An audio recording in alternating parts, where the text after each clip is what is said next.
Welcome to the Holding Priority Podcast, the Magic the Gathering CDH podcast. I'm Cardboard Cryptid. Now the gaming ghost. On today's episode, we'll discuss our tournament recap for the last month. Been to quite a few.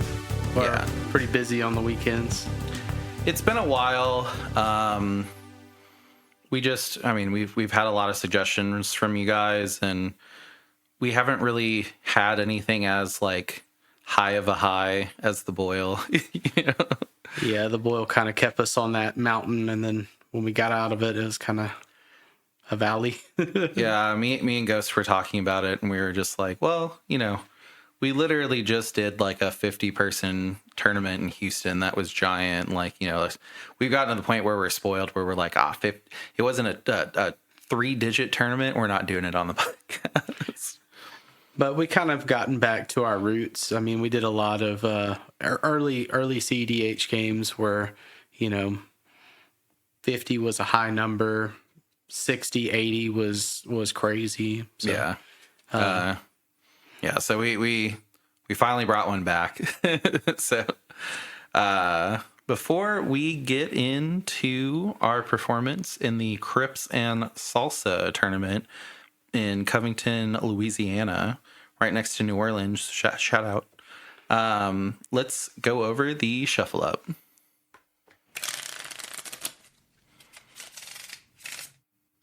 The problem with partners was a pretty divisive podcast.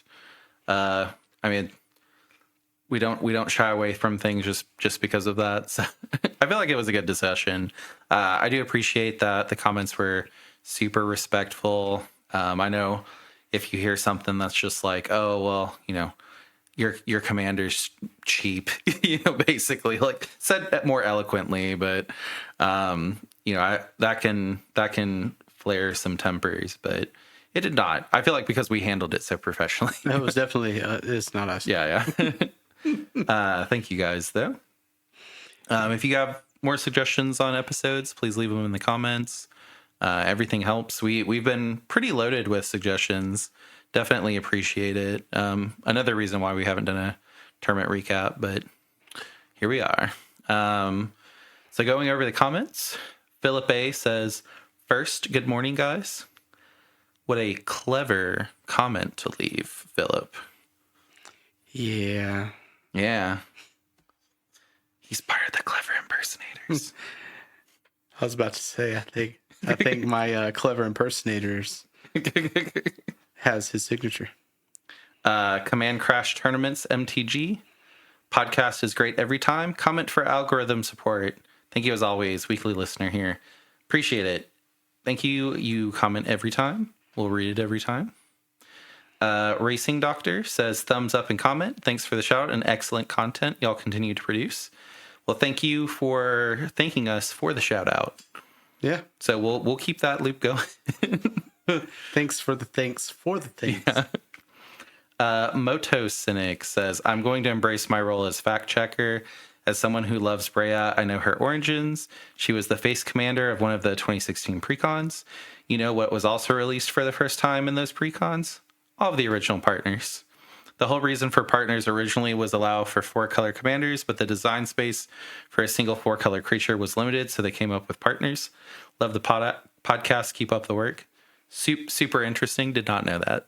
Yeah, I mean, I knew they existed. The history behind them, I didn't know so much. Yeah, we've been like lifelong admirers of Magic. I mean, Magic is older than us because we're old, but like, we had played Commander like a long time ago, but as far as like when we've been like very involved, 4 years max. So. I feel like we were also pretty competitive when we were playing Magic. Oh, yeah, and at the time, CEDH wasn't necessarily a thing. It was more standard. Yeah. And that's kind of what we did. GRTST Showman. So I assume Gray Showman. Hugh Jackman. I just blanked on his name. Hugh Jackman fan. Wolverine. The Wolverine guy. The Wolverine man. Love the podcast, guys. There's a couple of questions here. I'm going to read the question and then kind of go over our answer, but I was wondering if you've already done an episode focused on deck building, specifically what separates a tournament-ready deck from one that's better suited for casual play. We have done an episode on deck building. I don't remember the name, but I think it's how to build your CDH deck. Yeah, I think so.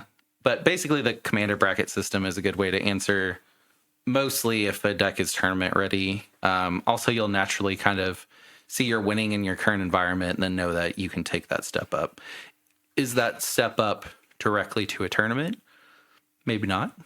But we do have how to go to your first tournament that we did in the last couple months. Yeah.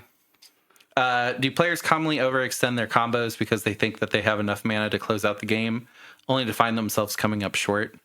Misplays are pretty uncommon in tournaments. They happen, of course, but a lot of the times it's I have exactly what I need to do, and then someone's like, well, I'm going to Noxious Revival a card in your graveyard so you have one less for Breach, or, oh, I'm going to Daze this spell. It's countered if you don't pay one.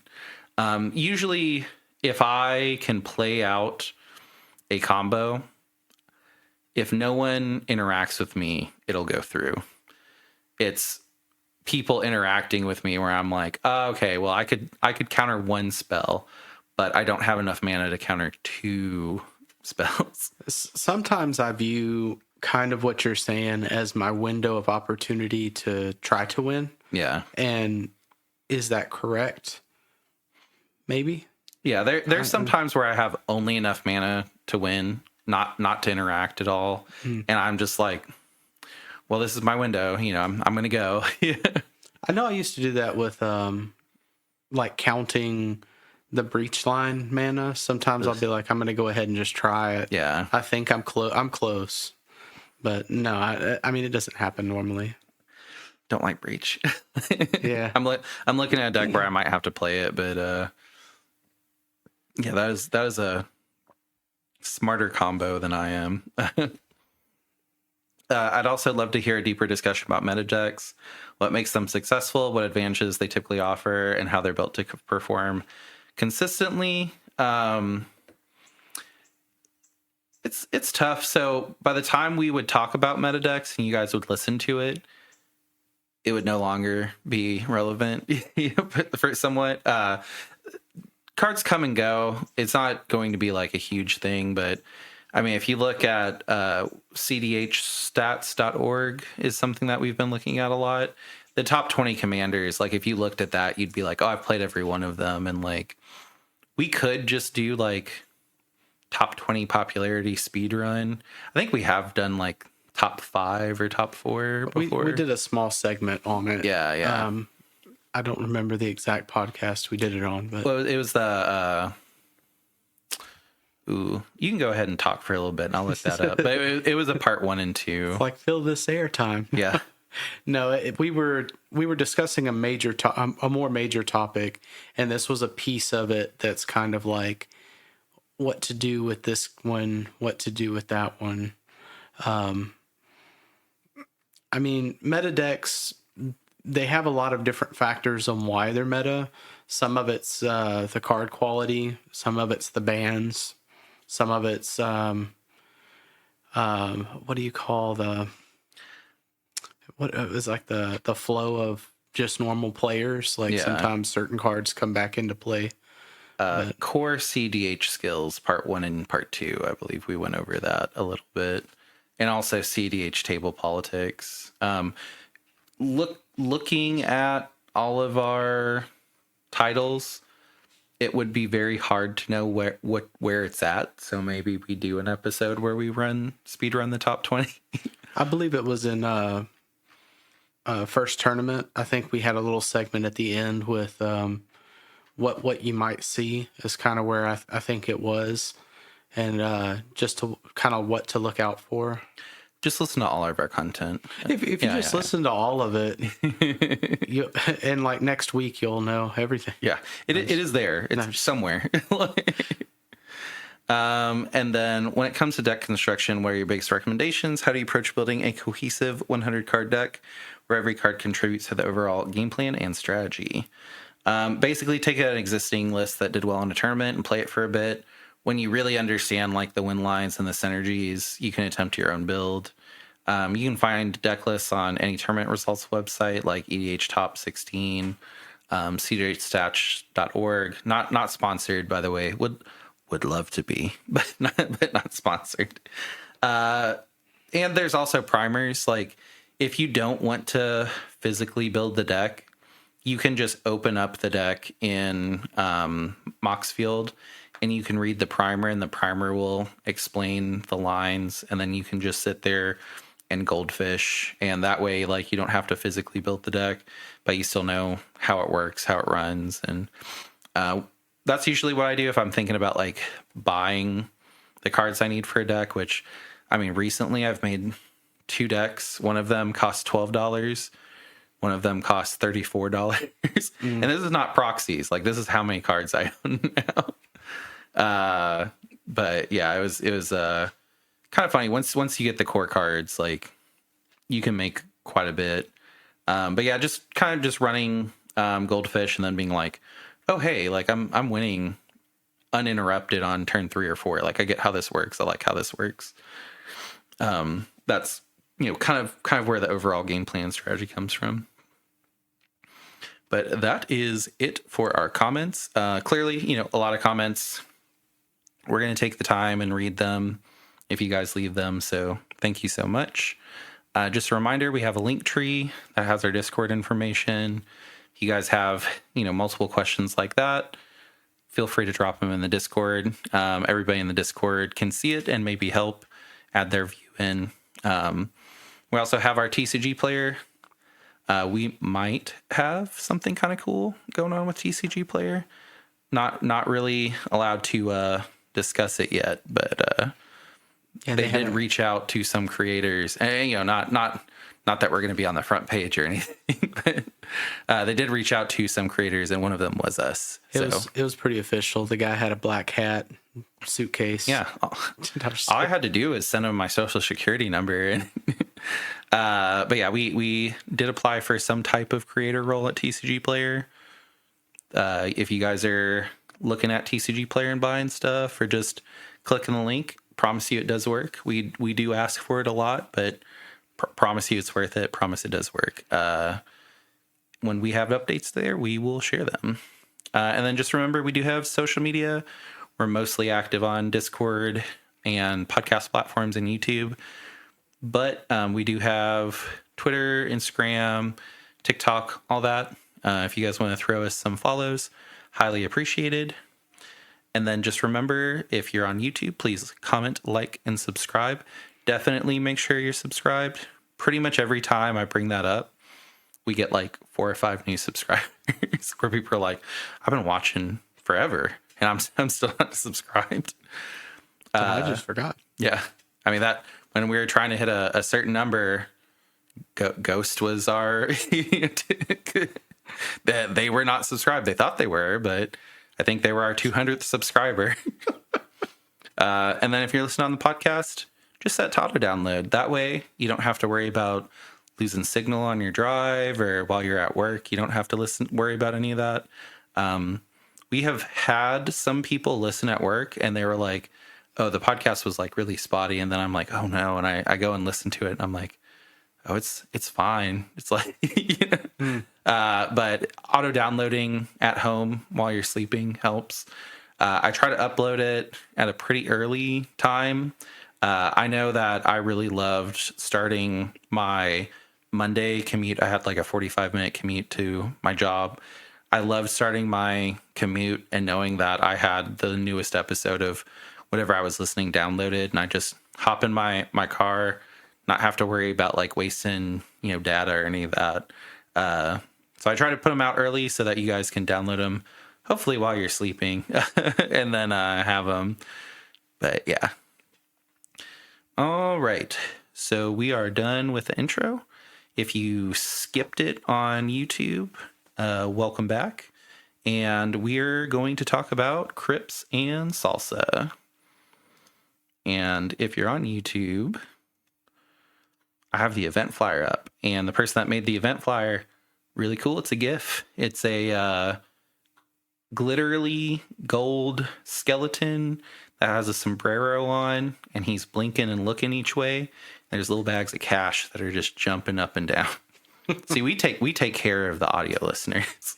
Yeah. This was a pretty good big tournament. It was 6.5K. They were giving out $4,000 to top 4, and then top 16 had a payout of $200 each. No spoilers, but maybe one or both of us walked away with some money. It was at an event center, which I always love those. We went to the event center, and it was really cool. Number one, because there was a big giant pelican fountain out front. Number two, whenever you go to a tournament, usually it's like really sweaty because there's a lot of bigger dudes in a small space, usually 40 to 60 of them, and we get hot. But at this one, there was a giant fan. The fan baits were probably like 20 feet long. I didn't notice this fan. Yeah. Until my last game I played. I looked up and I was like, oh my God. It was an engineering marvel. Wow. Yeah, it was really cool. I mean, as maybe this is a hint that I didn't do very good because I was looking at the fan the entire time. But, I was on Dina, as always. I was playing Seymour Guado. Yeah, Kinnan, cheap. No, I'm just kidding. I am kind of committed to Dina. I want to be number 1 in the world. I'm currently number 2. Someone in Spain has beaten me. If you're listening to the podcast, send me your luck. Or don't, because you're number 1 in the world. You probably don't want to be number 2. But yeah, I'd really like to get there. I didn't know this until recently, but I am number 1 in the world on Hashton, and I have like a professional gold star near me. So I would like to kind of max out another silly deck and be like, I'm the best in the world in 2 different decks. And people are like, which ones? It's like Dina and Hashton. I don't think I've won like $40 on Dina. I don't think I've won like actual money. Like Hashaton, I won like over 1,000. But Dina's still there. I'm still I play some other decks for fun just in the group because just playing Turbo Dina over and over, not very fun, I bet. But I have a couple blue decks now, and I do miss blue. This tournament made me miss blue. Yeah. Do you have any pre games to discuss, or this event was it was kind of a long day for us. Like we started out like I woke up at like 4:00. Yeah. That way I could be, at the group to drive ride. I didn't drive. We arrived at 5 a.m. to someone's house, and all 4 of us were in a car, and went there to play at 10. It was pretty crazy. Just some backstory on it. It was a long day. It was 4 a.m. to almost midnight. It was yeah. But no, I mean I don't really have anything extra on that. I think the venue was good. I think the group is 504. Yeah. 504 guys. Those guys are always awesome. Yeah. The shout out, I think his name is Anthony. He's always there, peddling cards and giving good deals and such. Yeah, they I mean, that's just the whole event was good. Like the 504 guys, the guys that were running the tournament. I don't know if this was the name of the shop. I apologize if not, but there were people with jerseys that their jersey name was for, I believe, a shop, and it was Gamers Pair of Dice, like Gamers Paradise. And I thought that was cool. I think those guys drove like 4 hours to get there too. Oh, really? Okay. Yeah. That was some like backstory on the one of my last games. This is a side note, but the event did have buys, which kind of threw me off. So if you guys aren't familiar with buys, whenever there's not enough for a 4-pod, usually, like, let's say there's 46 people. There's 44 people divisible by 4. So there's 11 4-pods. And then the 2 that are left over would just get a free 5 points. And when that happens, it's a little weird because round one, those points could go to anybody. You could just all of a sudden not be playing round one and you got a free win in round one, which is huge. Yeah, it's big. For the people that play round one, if they win, they're probably never going to see a bye. But if you tie or lose round one, it's actually somewhat advantageous because you could get a win in round two, and then you have a free win in round two. And a lot of people don't win their round one. So randomly, if you get a win in round two, that's pretty big. Round three, it's not as big if you've lost your first two games and you get a round three win. Not so great, but you could win out the rest of the day and then all of a sudden you have 15 points. Or you could win one of your next two rounds and then you're kind of in top 16. The idea with buys is they're supposed to go to the people that are the lowest in ranking.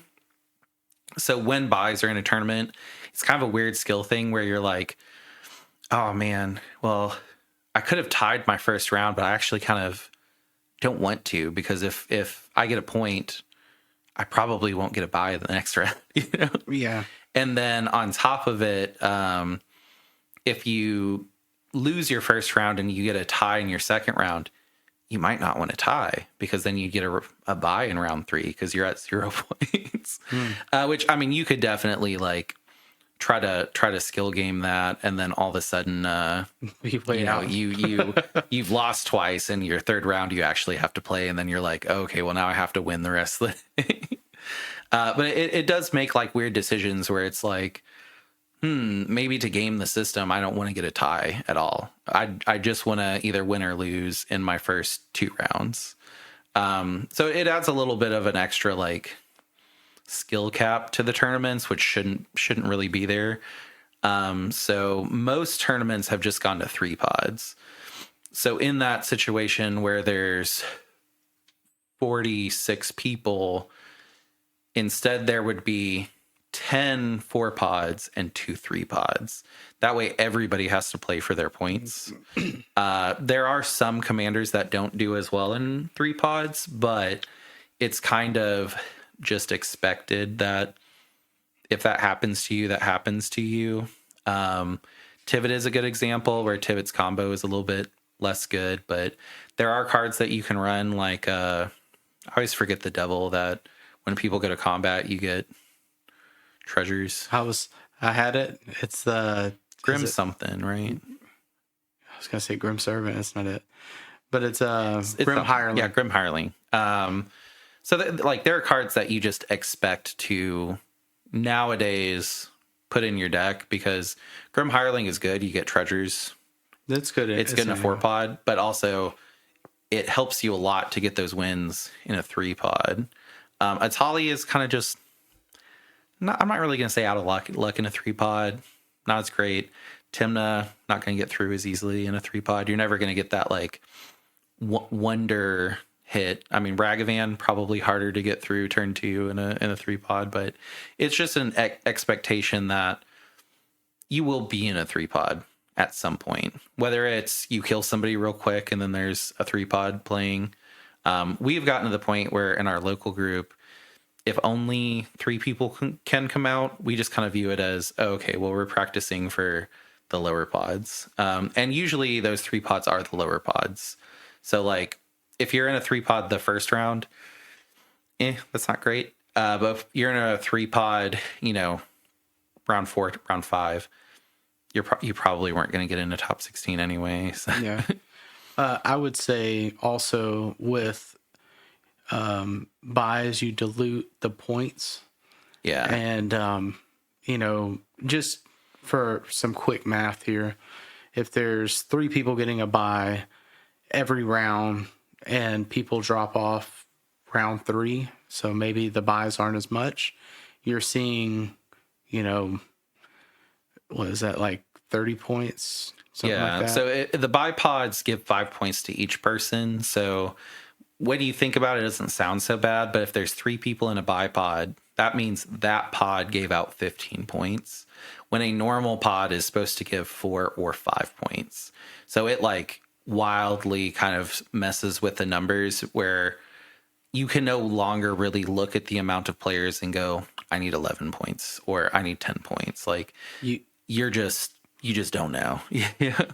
this is kind of some more advanced knowledge on tournaments, but if the bubble would normally be 10, it's now probably 11 or Yeah. 12, Yeah. which, 11 is 2 wins and a draw. Yeah.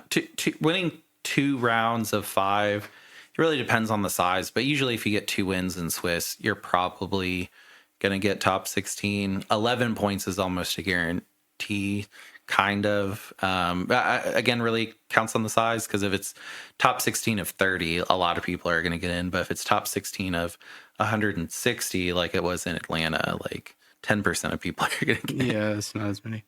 So, it is the CDH tournament grinders they don't need to. It gives them an advantage when they're able to forecast that stuff. It also just kind of helps when you're like, I know what I need to do to get in top 16, and then you go and do it. Like if you lose the first round, you're not like, oh, I'm out. You're just like, I just got to win 2 of 4. That's doable. It helps with mindset, and the buys kind of take that out. A lot of tournaments have no longer done buys. This one did. And the only reason that I'm really bringing it up, because my first round, I'm going to bring up something that seems kind of weird. But now that we've had this discussion, I feel like there's more information for my first round. More footing. Yeah. Do you want to go first on yours? Sure. So my round 1, I was seat 1. And seat 2 was Tim Crom. Seat 3 was Gwenum. And seat 4 was Rogsai. So I kind of looked over towards the Blue Farm player, and I was like, hey man, we've got to slow this down just a little bit, because Gwenum's fast. Like if you get past the first turn of getting Gwenum out, and then the next turn she swings, like that could win. It could be turn 2 win. Yeah. She is designed to move to combat and win. Yeah. Like if you whiff on that, she is I go to combat, I win. I either whiff or I win. Yeah. Yeah. And I mean, again, that player didn't mulligan low, so they kept pretty big hand. Rogsai actually dropped to like 4. They were in it. Seat 4 cards. I ended up keeping a couple of clones. Blue Farm had a 7 grip. So I ended up keeping a couple of clones. The turn started pretty standard. I mean, Blue Farm was trying to get out some kind of farm stuff, but it didn't have like any of the good enchantments, so it was just trying to Timna out and Ragavan type moves. Anyway, I ended up copying Gwenum after Gwenum whiffed, and Gwenum was big bad most of the whole round. It was big bad. Kinnan with Gwenum, pretty fun. I ended up flipping like Neza Hall and a couple of like dropping probably 10 life. Just yeah, I remember walking by and seeing your board, and I was like, "What is going on here?" Like, yeah, no, I was swinging every chance I got. Gwenum was set to win. Blue Farm ended up brain freezing Gwenum after they doomsdayed, and Rogsai was trying to get their footing and cast a Rhystic Study. And I was looking at my hand, and I was like, I can't let you have a Rhystic Study. Like, I know you haven't done much this game. I'm sorry, but I'm trying to win on my turn. So I force of willed their Rhystic and ended up winning on my turn with just Basalt and Thrasios, pretty much. I had a really weird event. So we had a local event where I'd had a very strange event where I never had gotten seat one. Sorry, were you done with yours? Yeah. Okay. That was fine. I was listening. No, I was just looking at you and you were kind of like side eyeing me. I was like, did I do something wrong? No, not at all. I was looking at so we have the pictures of our tournament on the screen, and I was just kind of looking at your pod. Yeah. So I don't know why, but this kind of sounds like cope, but my last two events have been very strange. So my round one, so remember we drove to this 69, I think there was 69, but it dropped to 63. We went to the 69 player event with 4 people. I being one of those 4. So I could only run into 3 people that was with us the entire event. My first round, the person that drove us, they play Rogsai. They were seat 1. I was seat 2 on Dina. Spoiler alert, this is the highest seat I've got all day. All day. Sisse was in seat 4 and Krark Thras Sisse was in seat 3 and Krark Thras was in seat 4. Krark Thras had to go down pretty low. They kind of were out of it. I believe they had to go down to 4. When Rogsai mulligans lower or higher than seat 4, that's kind of a problem. I had to go down pretty low. I think I kept 6, which is low for Dina because I'm not really refilling my hand anymore. I did cut Necropotence just because I had too many people see me cast Necropotence and assume it was a Rogsai Necropotence, and then they just be like, I have to commandeer this and fall on the sword for the table, and it's like now we're both gonna lose. Don't do that. But it was a weird match. I mean, my friend was in seat 1 on Rogsai.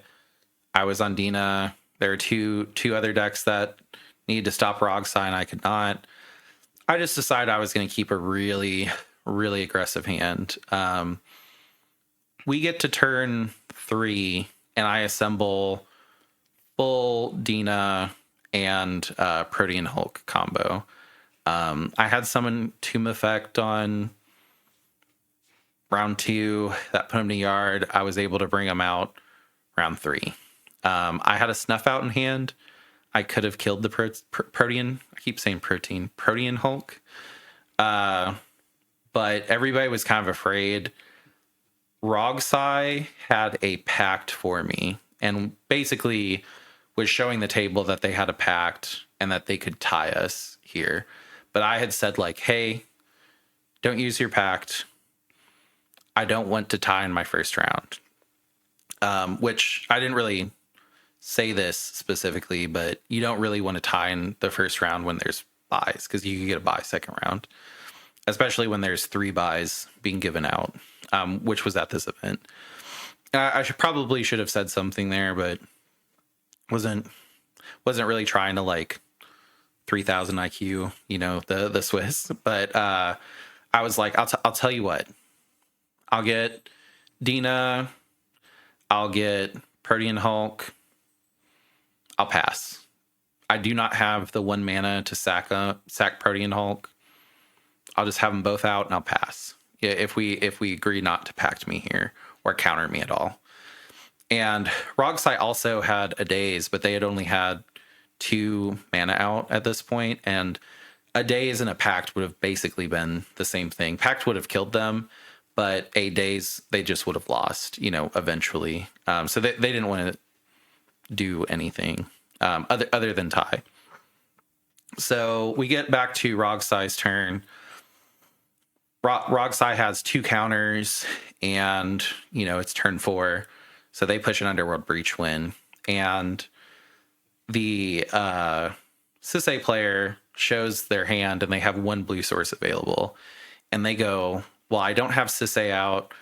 I have a Fierce Guardianship and I have a Cyclonic Rift. I can stop Rogsai, and then Dina just untaps and wins before their draw. And they were like, I'd like to tie. And I do not want to tie in round one, because if you tie in round one, you're just not going to get a bye the rest of the day. And that's just not a great thing to do to yourself. It really depends, but usually a lot of people will tie in round one because not anybody's really taking the tournament super serious. So they're like, if I can get a point in round one, like, that's fine. You know, I can win twice the rest of the day and then I'm in. But I'm sitting there and I have a snuff out and I'm just like, I could just win on top. Yeah. And I was looking at it. I was looking at my friend. My friend's winning. The guy's asking to tie, and I'm like, I really don't want to tie. Can I have like a moment to think? I'm like, I'm sorry, guys. And I sit there and I think about it, and I'm like, to kind of aid this discussion, and you guys know why I'm like waiting on the tie. I have a snuff out, so I can win right here. I doubt anybody just lets me kill Rogsai, and then you Cyclonic Rift one of my things on my turn, and then I just recast it. Like I was trying to think, in what world do I get to cast Snuff out, and then the game go on to where I win. And then, of course, my friend's like, well, I've got Pact and Daze for you. And I was just like, oh, man. And I was looking at it, and I was just like, I really don't want to put this Sisay player in an awkward position. I'm just gonna tie, because I was thinking about it, and I was just like, what's gonna happen here is I put a Snuff out on the stack. The Sisay players, if they play it correctly, goes, I'm not interacting, and then makes Rogsai burn their Pact or Daze, and then the Sisay player is like, well, now I have a counter for you, and then it ends in a tie anyway, and like everything led to tie. The best outcome, so like if this was not a tournament with buys, that would be the end of the discussion. But in a tournament with ties, what we should have done for best result is I put a win on the stack too, and then I just look at the table and I say, me and Rogsai flip for it, and whoever gets 5 points, whoever calls the flip gets 5 points. Everybody else gets 0, and then we all three of us have a chance to get a free 5 points next round. But if all of us get 1, none of us will get a bye the entire tournament. So everybody that ties first round will not get a bye the entire tournament. So you should lose first round if you can't win. Which is the entire reason that buys are weird. This local group, they wanted to, and the tournament organizer did what they should, was, well, if everybody wants to do buys and that's the public opinion, I'm going to make my players happy. So they did the right thing, but this is this is a great example of why buys are strange. But I mean, tie round 1, me and my friend were both just like, well, we dominated that game. Both of us showed a win, and I was like, yeah, you showed a protected win. I could have pushed for a win on turn 3, so technically I could have pushed before Rogsai. So I mean, it was a fun game. It was me and one of my friends that we play all the time being able to show our skills off in an actual tournament that mattered. So, well, I was not happy to see them, and I was not happy with the result. Good times all around. So we're 1 tie, 1 win. Yep. Do you want to go with your round 2? So my round 2, I'm I'm walking up to like the top table. Usually seats one, two, three is like people that have done the best so far. Yeah. So I'm like, oh man, this is gonna be sweaty. I sit down and I'm fourth. I'm like, oh no. So seat one is Blue Farm. Seat two is Vivi. Seat three is Seymour Guado. And seat four is me with Seymour Guado. I'm pretty confident in this. This is probably going to be my best. My best outcome is probably a draw. Although we may get to turn 4 because it's just not a super fast. As long as somebody has something for VV, we should get to turn 4. Was the other kid the person that was helping with the tournament, putting on the tournament? No. Okay. Did you play them at all? Yes. Okay, cool. I know that he does Seymour Guado too, so I was just like, was it head to head? Yeah. No. The one we played was very. Okay. Yeah, we'll go there later. I'll wait. Yeah. What you guys don't know is when we do tournaments, I'm focused on myself, and Sam is Ghost. You guys know his first name by now, but they're focused on themselves. So sometimes when we're doing the podcast, it's the first I've ever heard of how their day went. So usually my brain's mush, so whenever I walk up to Cryptid and buddies, I'm just like, no. I did it to myself now. I'm just like, oh, I need water. Is there cards? Yay. Yeah. Anyway, back to the match. So my best outcome is probably a draw here. I'm seat 4. I had to mulligan down to like 5. Just not great, right? I'm trying to get a good hand to try and do something.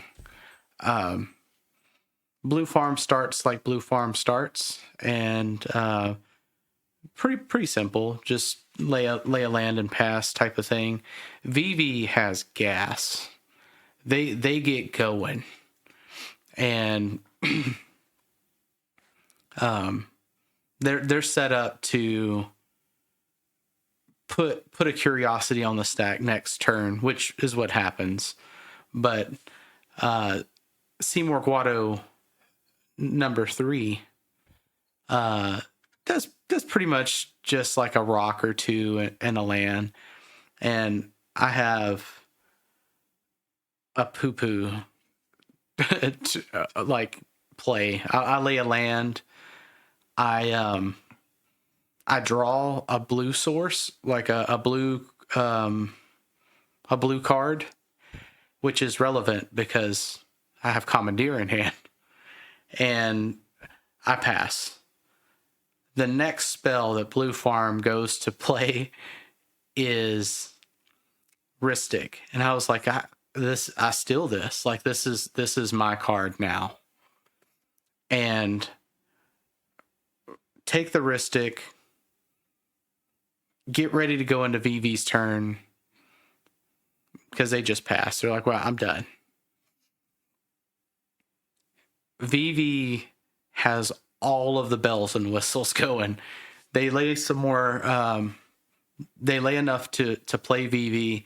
They play Curiosity, which I initially thought was 3, but that's... Curiosity is 1. Obsidian Eye is 3. Obsidian Eye. Yeah. So I was like, how did you pay for that? And they were like, it's 1. I was like, oh no. So we make it somehow, some way. They just didn't get enough cards to keep going. And as soon as they went to pass, I was like, do y'all want to draw? We should draw, right? Yeah. And Vivi was like, well, I don't want to draw. I was like, that's fair. Yeah. So Seymour Guado, number 3, plays a few things, drops something, and goes to try to pick up my Ristic, I think. And I'm like, leave it there. Like, hear me out. Why not just copy it? And they're like, okay, I'll copy it. I played my turn. I get nothing but counters out of these last two turns, which is my bargaining chip. Like, the more I can stop VV from doing things, the better we are. Leave up all of my mana and go to pass. I look at Blue Farm and I'm like, hey, how many cards or how many spells can you cast this turn? Because I only have like 3 mana, you know, and they look at me and they're like, I can cast 3 spells. I was like, cool, let's do that. And I show them an Amphibian Downpour. I was like, this will make this VV draw here if it hits. Amphibian is tough. So they look at me and they're like, this is probably our best play. I was like, that's what I'm saying. So I end up Amphibian VV, and VV's like, well, that's my game. Like, I'm like, are we cool? Do y'all want to draw now?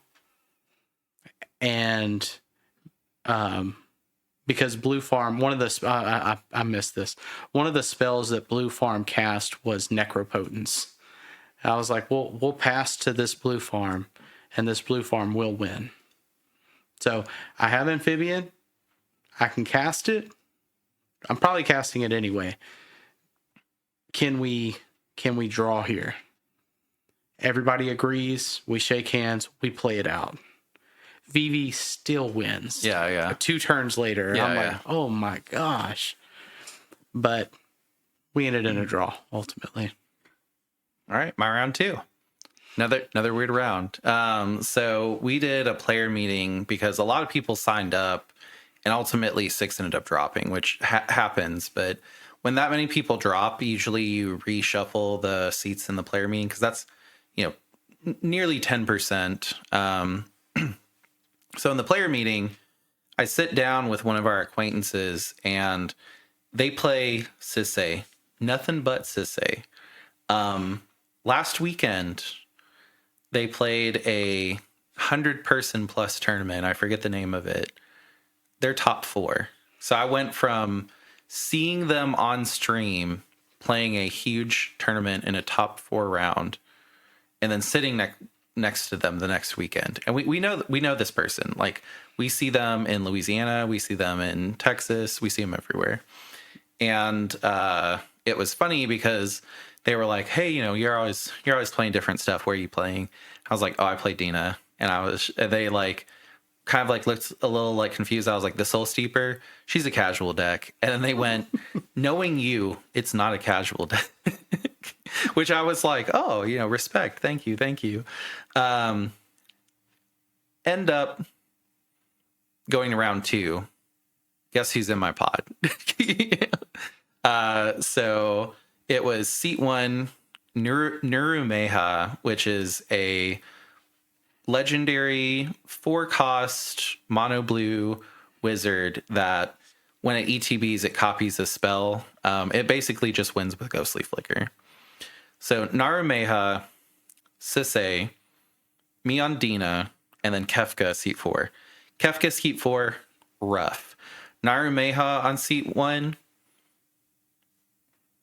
It's one of those commanders that you don't really know a bunch about. So it's scary, but also at the same time it's mono blue.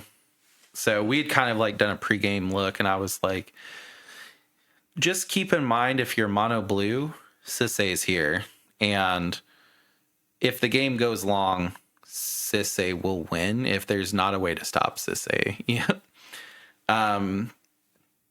So Narumea starts playing. I have a terrible mulligan. I did not see any lands until I went down to 4. And I was just not in the game at all. To the point where the person on Sisse felt bad enough for me that they were like, I will target you with if you will draw from Taru, I'll target you. because I had Imperial sealed for an Ancient Tomb. Like, that's how bad it got. But the reason I kept the 4 was because I had Exquisite Blood in hand, and with 1 land, enough mana to just drop it and Dina and just be like, cool, we got to this point. Kefka was out really early. Kefka, it was a weird game. So Kefka had a Ragavan and swung into Narameha, and the first card that Kefka exiled with Ragavan was Ghostly Flicker. And there are other things in the deck that can win, but Ghostly Flicker is the most like mana efficient, I believe, as far as I know of the deck. So Narameha was just kind of like, I'm kind of out of this game. We ended up getting to the point where Kefka was a little scary. They had drawn quite a bit of cards because, like, I was not able to really drop anything because I just had, I went to 4, so my options were limited. Narameha ended up being able to Pongify Kefka. So Kefka was kind of out of the game.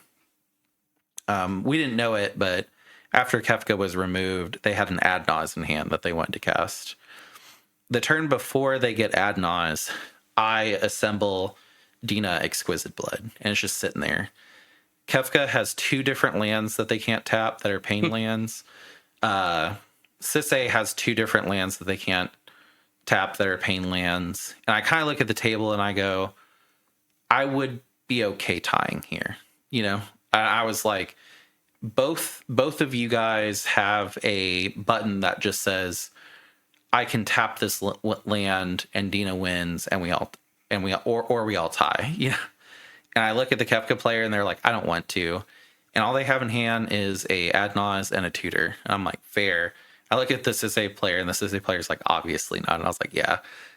And I'm kind of looking at the other 2, and I'm like, I understand that Dina and Exquisite Blood is scary, but this is giving us the opportunity that if Sisay goes off, we can tie. Like, if you look at me and say, I want to tie, I will let you tap the land, and I'll put a tie on the stack. And we can get to where everybody's at 1, and I'll put a tie on the stack. And I'll keep my word there. Narameha would have tied, but they're mono blue, so they don't really have pain lands. So I'm just like, okay, we're keeping Sisay locked down. Of course, Sisay can remove it. What I didn't know is they had a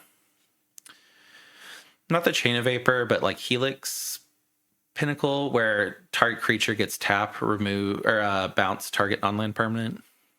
Helix Pinnacle or something. I know the card. There's 2 of them that do the same thing. They had one of them in hand, and they could have removed it if anybody tried to tap the land, so it didn't matter too much. But Sisay's kind of building, and then we get to Kefka on seat 4, and they swing Ragavan at me. And everybody's like swinging at me because I'm the only person that they can swing at. And Ragavan's a 2-1, and Dina's a 1-3. I probably should have just let them swing in, but I was like, I don't think they're going to remove the only thing stopping us from losing right now. So I'm going to be greedy. I'm going to push it. And I block, and Dina has 2 damage on her. So she has 1 health. And then they cast Fire Magic to deal 1 damage to everything on the board. And I'm just like, I look, and I'm like a little hot. And I just look at them because they've been kind of making, like, in my mind, not great plays all game. And they're like, honestly, this combo, if it stays on the board, all I can do is land pass. I can't do anything. And I was just like, if you lose, you're not doing anything at all, And I was just like, I looked at him, and the moment they put it on the stack, I was like, are you winning?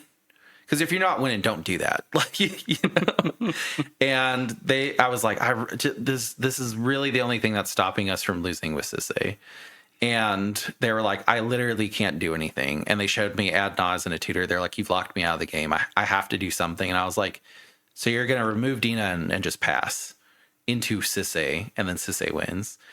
And they were like, well, I can't do anything, And I was just like, this is not a good decision. I'm not going to sit here and like be like that guy that just sits there and argue with you. If you're putting it on the stack, you're putting it on the stack. I don't think that's a good idea.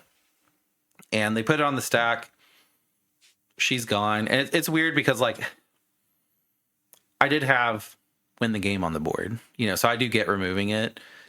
But at the same time, I'm just like, it was the only, we were probably playing for a tie, or, of course I could have been sneaky and figured out a way to win with my top deck, but,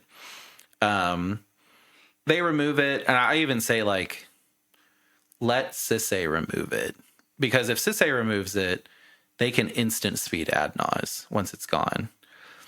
And then they're, going to be in a pretty good spot. But they remove it.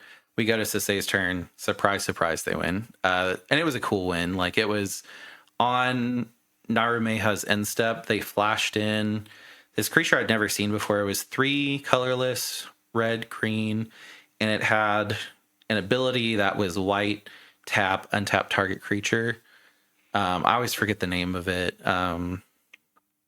But it's like a creature that says your other creatures have haste. So they flash it in on Narumeha's end step. They move to their turn. And when they're on their turn, they play Bright Glass Gearhulk. And they get Goblin Welder and Sewer Surveillance. Make infinite mana, win with Sisay. Yeah. And the entire time I'm just like, they couldn't have done that if Nina wasn't removed. And I'm hot. And one of our friends comes to sit by us, and I'm like holding it in as best as I could, because I just wanted to look at the person and be like, you lost us the game, thank you. But at the end of the day, it's a game. At the end of the day, I also shouldn't have blocked with Nina. I should have just taken the 2 and exiled my top card. So like I was at fault too. But my friend went to come and sit next to me, and I'm just like, I don't want to talk to anybody, like in my head. And like, they're asking me questions, and I'm just like, I'm just giving like the shortest answers and just kind of trying to stare off, because I'm just like seeing red. Yeah. But yeah, I mean, like, I could have played that better too. So yeah, I lose. But it was funny because it was like, oh, I'm in seat 3. And I'm playing the 5th best Sisay pilot in the world, that I sat down with at the player meeting and went, I hope I don't see you again. So I was just like, round 1, draw. Round 2, weird loss. How was your round 3? So I get the notification that the next pod has been posted. I look at my posting and I'm like, great, I'm seat 4 again. Yeah. I was low seats all day. So I was like, dang. Okay. Get to the pod, chatting it up with the peeps there, and seat 1 ends up being in Italy. And I don't, y'all may not know this, but Kenan loves Italy. Either I lose to Italy or I have an Italy. So I look at I mulligan my first 7, look at my second 7, and I have 2 clones in my hand. And I'm like, we're playing it. So anyway, the seating. So it's Italy seat 1, Rog Thras seat 2, Sisay seat 4, or I'm sorry, seat 3, and me as Kenan in seat 4. We start playing. Italy goes off. Like, gets Italy turn 1, makes us flip, whiffs pretty much, like passes. Rog Thras, I don't really remember what they did. I'm not even gonna lie. They were there. Sisay puts out a land and passes. I'm looking at my hand with 2 blue sources and a flesh duplicate. And I'm like, where's Sisay in? So I drop Sisay. I'm sorry, not Sisay. Atali. Yeah. I drop flesh duplicate, copy Atali, end up getting 2 mana rocks and some like a blue source rock. Blue source rock and another I think it's the Red Riding Hood. I can't remember her name. Oh, yeah, I know who you're talking about. But it taps for green, red, and it's haste. Ruby. Yeah. And I'm looking at my hand and I go, well, I have a clever impersonator here too. Mm-hmm. We're going to Atali again. Yeah. End up getting food chain. I was like, oh my gosh. Yeah. Like I'm one piece away from just craziness. Granted, I would never be able to run it. I was like, I mean, just taking it away is good. But I mean, still with my deck, getting creature mana and having an Atali, pretty crazy. Yeah. Don't get anything else. Have to pass. Atali tries to do something again. Can't really get any footing now. Yeah, because with no food chain. Yeah, just kind of stuck. Rog Thras starts to build a little bit, and I've noticed my biggest mistake here is that Sisay is getting better every second this game goes forward. Oh yeah. So Sisay has their turn and plays like Bloom Tender and another land or something. And I'm looking at my next turn. I'm like, it's not going to be great. Like we're probably cooked here. So I draw my card after Sisay passes. I draw my card. It's nothing really. I play maybe a Mana Dork and cast Kinnan, and I'm pretty much begging Atali or Rogthras to do something to stop Sisay. And Sisay's like, I don't even have the mana. I was like, you have the colors on your turn. Like, I don't understand. I see it. Yeah. And they're like, well, I don't have the colors. I was like, you do once you sack your land and go and get your the color you need. Nobody had anything. Sisay ends up winning. Yeah. I lost to a Sisay as well. Yeah. My round 3.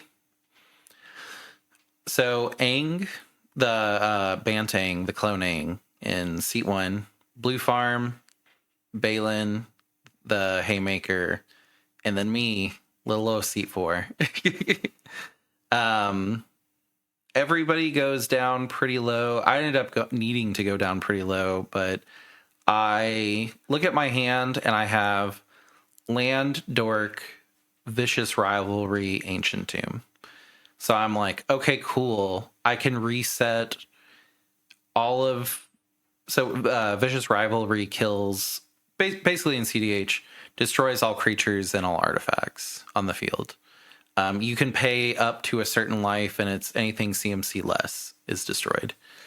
So I'm looking and I'm just like, okay, well, if Balin starts going off, can take care of Balin. If Aang starts going off and gets a lot of mana, can take care of Aang. If Blue Farm drops a bunch of rocks, can take care of Blue Farm.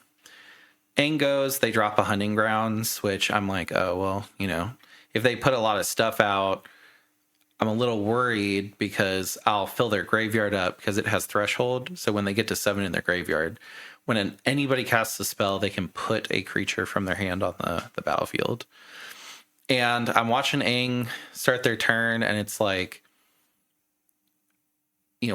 every enchantment, like Carpet of Flowers, all of the things that like enchant lands to make the lands tap for more, Badger Mole Cub, like stuff like that.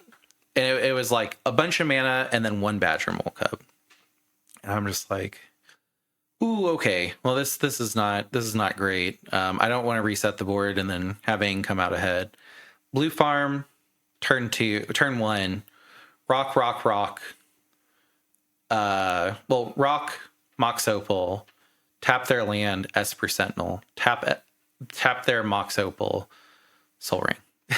And I'm just like, this dude went way down and he has an Esper Sentinel and like people are going to feed it, you know? Balin is just doing Balin things. I mean, Balin has to do Balin things, but they rush out a really early Cabbage Man. And I'm just like, okay, Cabbage Man is probably the worst thing that they could get out early with Balin because it makes Balin is all about making tokens and tapping tokens to draw and get mana. And, you know, it's just kind of a thing where Cabbage Man and Balin gives them mana. But Balin gives them draw, so it like becomes this kind of vicious cycle of they get everything they need to kind of go off. And I'm just like, okay, well, I'm a sandbag. I'm seat 4. I'm gonna let them just blow out. My turn 2, I'll kill one of my dorks, of course, but I'll reset the board. Everyone will have dumped their hand, and because I didn't dump my hand, I get way ahead. Blue farm, I think they went down to like 4 or 5, but they drew enough from Esper Sentinel that they were just a lot of rocks and then, you know, positive. And it was starting to look pretty one-sided where Aang didn't really lose anything. That was crazy value. Blue farm got sent back to the past, like Stone Age dinosaurs. Balin, Stone Age dinosaurs. And I'm just like, I think I can 1v1 Aang, you know, like I don't really want to, but I think I can. Because they didn't really seem to be a stacks list. And if they were a stacks list, then Dina is okay with stacks. So I Vicious Rivalry. Aang passes, Blue farm passes. Balin goes, I have a response. And they play this card that makes all of their creatures indestructible. And then they're like, Aang, I'll give you a card. And I was just like, this feels bad, but like, can we give Blue farm the card? You know? And they're like, no, you know, I don't want to give Blue farm a card. I'll give Aang the card. And I'm just like, I really don't think that's a good idea. But at the same time, they have a hunting ground. So like, maybe I don't want to delete all their stuff. So I'm okay with it. And I just wipe Blue farm off the map. Balin still has all of their foods. They have their Cabbage Man. It's not a good time. I feel a little bit bad because I just reset Blue farm, but I mean at the same time, Blue farm after was like, yeah, I was winning. They were the Blue farm that you had in your previous match with the brain freeze. You like suggested that they brain freeze somebody else. Oh yeah. So I'm just like, okay. I get to the point where the Vicious Rivalry has put me within Delirium, and I have a Protein Hulk in Graveyard. I entombed it after the Vicious Rivalry. I put down Shifting Woodlands, and I am like, cool, I have the combo. I dropped Shifting Woodlands. I tap out with a mana up for Protein Hulk. Target Protein Hulk. Balin goes, I have a response. Worldly Tutors and Endurance to the top. Taps the 3 or 4 foods that they need to draw it. Casts Endurance, targets my graveyard, and sends it all back. And I'm like, can we tie? I understand that you're gonna do this, and you should, but you have burnt all of your resources to endurance me, and Aang is just gonna win. Like Aang has Aang on their turn. If Aang can cast Aang, they should win. You know? And they're like, no, I don't want to tie. And I'm just like, fair, you know, I get it. You know, I'm winning. Stop me. Aang goes, casts Aang, gets crazy value from Aang, but eventually does whiff. They get their last hit was a Starfield Vocalist, which is the way that deck wins, and then they whiff. But because every clone has come in as a copy of Aang, their graveyard is like 12. And I'm looking at Blue Farm and I'm just like, if we cast a spell, they just get to put something from their hand on the battlefield and probably win. Like that's what is crazy about Hunting Grounds is it's kind of a guaranteed like, well, if I whiff, but I have a clone in hand, I can try again. And it's a put, so no one can stop it, really. You can interact and like kill the Aang or blah, blah, blah, blah, whatever. But like at the end of the day, you know, it's a second chance to win that's uncounterable in an ability.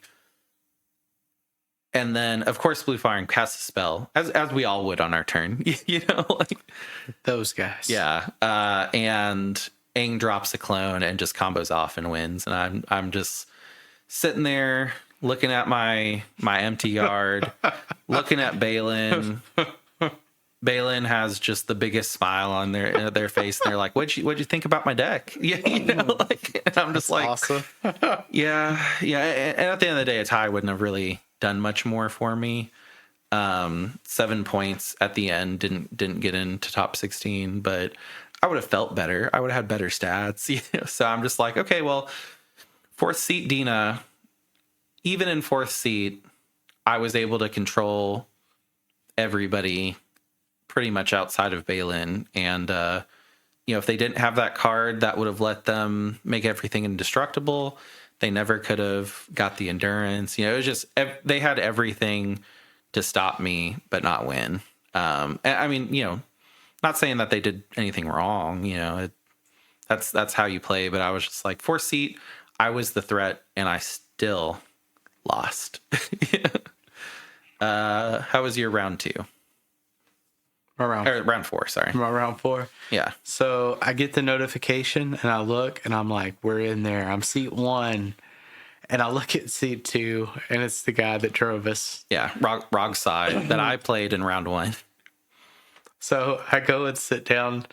I'm like, so how are you doing? Sorry, I didn't catch And he was like, I'm not doing too good right now. Yeah. And I was like, well, me neither. I need to be able to get through.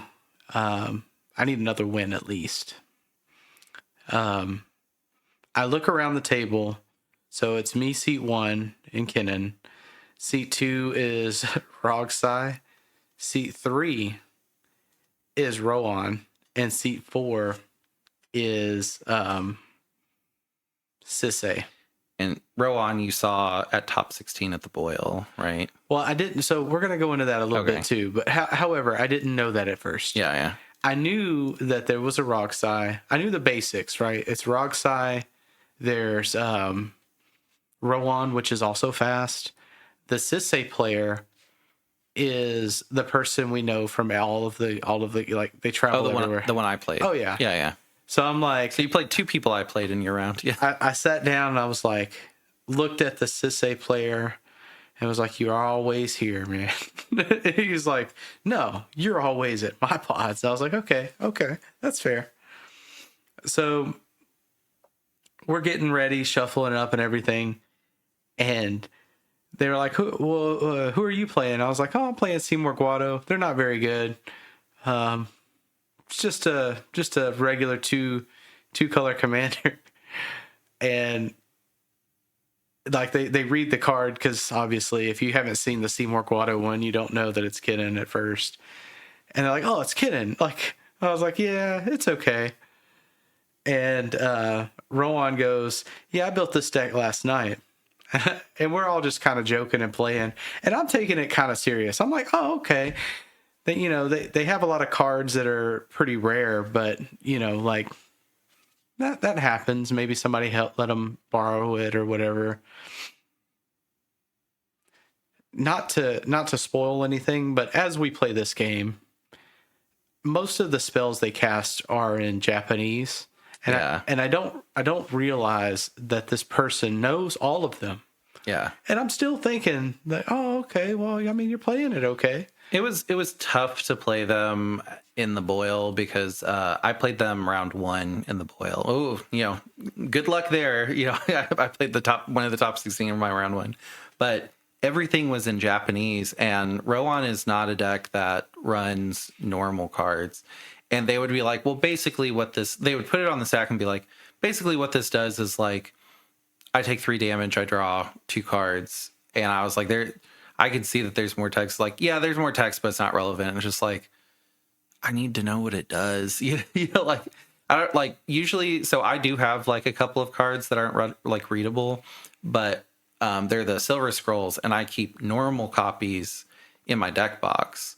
But they would not be able to do this because their entire list is mostly Japanese. And I know a lot of people have been, you know, not to shame anything, but through Doot Loot, it's a lot easier to get Japanese and German and stuff like that. So people have been ordering those foreign language cards and then loading their deck up with them to where no one knows what the cards do anymore. And like, I'm not going to say it's part of the strategy, but like with Rohan, even as somebody that's very comfortable with all the CDH cards, no idea what most of that deck does. And I played that deck before. Yeah. Like I basically have to have a judge at the table or be allowed to have my phone out the entire game. Most of me telling or explaining that part of it was, I'm just dumb sometimes. Like I didn't realize, you know, after we played, I'll go from there. But anyway, my first mulligan, I look at it and I'm thinking to myself, this hand is almost great. I don't think I outspeed Roxai. Rowan can outspeed me, and Sisse is just going to kind of wait and then win, right? That's the game I'm playing here. So I'll keep this hand. It's pretty greedy. It has my turn 1. If I get a rock, like a 0 rock, that I'm able to tap for mana, I can play that, the land, the mana, a Grim Monolith, and then 2 rocks. So my goal is to get to that point. My top, like, Rockside mulligans down real low. Let me get through the mulligans. Rockside mulligans down pretty low. Rowan mulligans down, I think, to like 6. It's not anything super crazy. And it says say keeps like second 7 or something. My top deck is a Mana Vault. I'm like, oh my gosh. So I lay a land, Mana Vault, play Grim Monolith. No. Lay a land, play Mana Vault, tap Mana Vault, cast Arcane Signet, tap Signet and the floating colorless, and play a Felwar Stone. Pass. So I'm looking at my turn with, 6 mana. Rogsai goes, get probe. And I'm like, oh, I don't want to show you my hand. It's going to make you sad. And he looks at my hand. He sees that I have a Nature's Rhythm. He sees that I have, something like the Grim Monolith. And I don't remember what the last card was, but it wasn't much of nothing. And was like, oh, man, what a hand. And I was like, yep, it was okay. The Mana Vault really pushed me there.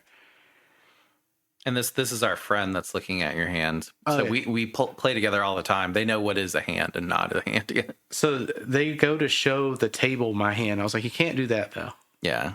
That you could tell them, but you're not allowed to show them. Because it says reveal. Or it look, not reveal. Yeah. So he was like, oh, I didn't mean to. It's like, it's okay. I mean, we're cracking jokes. This is just a fun game, honestly. Yeah. And I like... That card was made for a 1v1 where look and reveal was the same thing. So I think it's pretty much just accepted at this point that it's revealed. I would be interested to know what a judge would call on that. I mean, if anything, it would be a game warning, but I don't know. It's weird. Yeah. Normally it's not something that gets called. Yeah. I was just more telling them, because they don't go to a whole lot of tournaments, but Yeah. when they do, They got their first win this tournament. I was very proud of them. it wasn't this one. Yeah.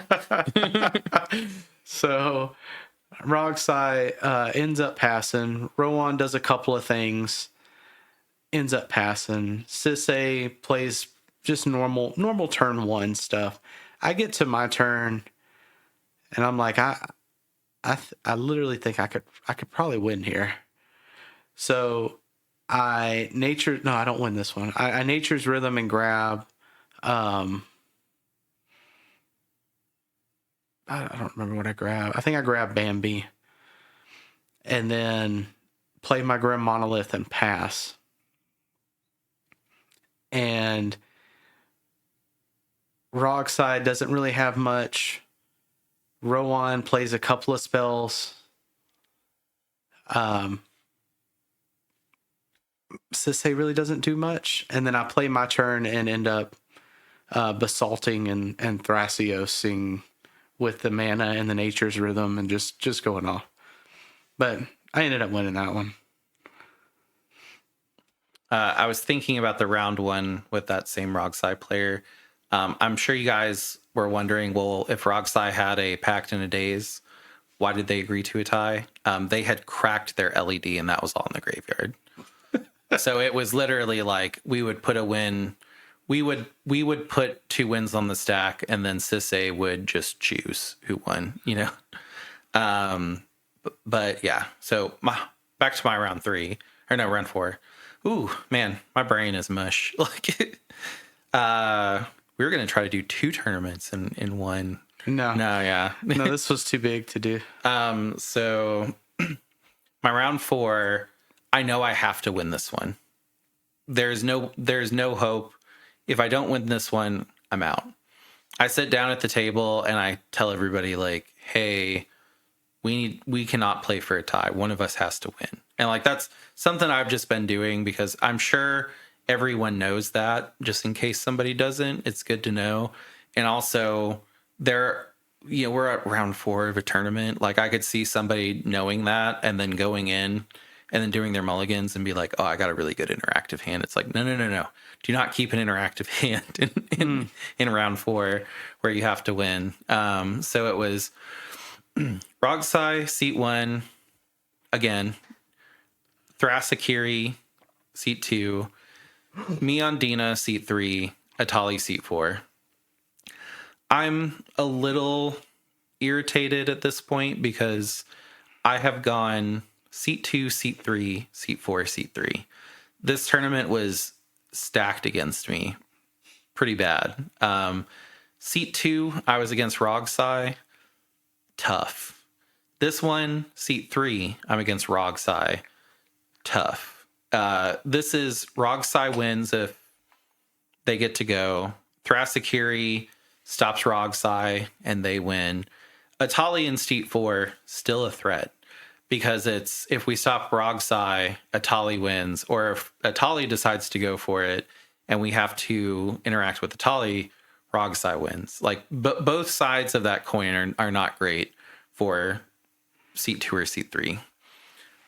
So we play this round, and this Atali player I've matched up with a couple times, and they play a little weird. So we do our mulligans and we're like, hey, are there pre-games? And they go, yeah. And they play a Gemstone Cavern. And then they just look around and smile. And I'm like, you have to exile a card. And they're like, oh, that messes up my hand then. And I was just like, we kept everything. I don't know, Yeah, I'm not too sure. I mean, I was in a pod with them, so I did as well as them. But yeah, it was a little weird. Rogsai goes and drops like so many rocks. Like Rogsai is just off to the races. Thrasikiri is starting to set up. I'm not really gonna say Ristic slot, but like they're trying to draw a lot of cards. They're trying to get a lot of value. And that's not bad against a Rog side that's about to go off, you know. I look at my hand, I look at Rog side's board, and I'm just like, this is not a good hand for a. I did not expect Rog side to just have everything, you know.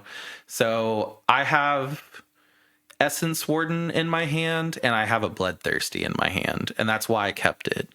And enough lands to get me to Essence Warden, Dina, Bloodthirsty, turn 3. All I can do is play an Essence Warden and start gaining life when Atali starts dropping creatures, you know. And I'm just like, okay, well, you know, if Rogsai can push on turn 2, we really have to hope that Thrassakiri can take care of it, because Rogsai is looking at the table and going, there's one other blue deck. You know? Yeah.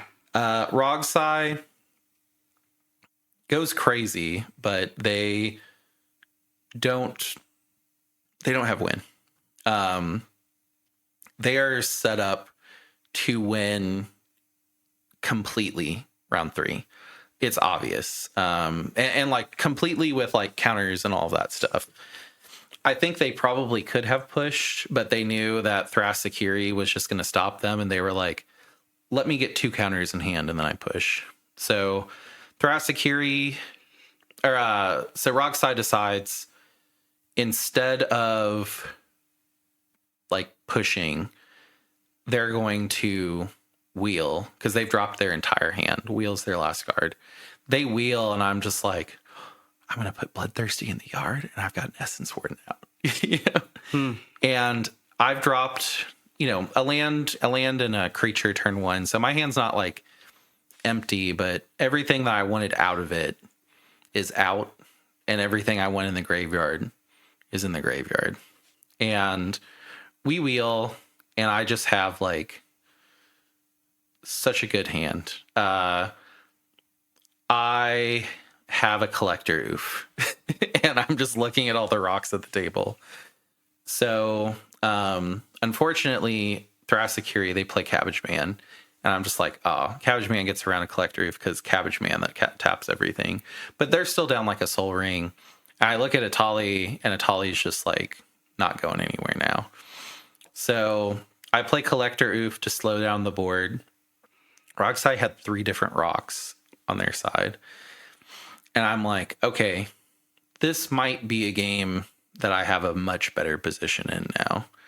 Atali goes, and they play a bunch of mana rocks. And we're like, hey, you know, don't feed foods with mana rocks that are just not going to do anything. And they were like, well, I have to play my game. And it's like, oh, I get it. You're seat 4. It's not a great position to be in, but you know. And they, you know, they play their game.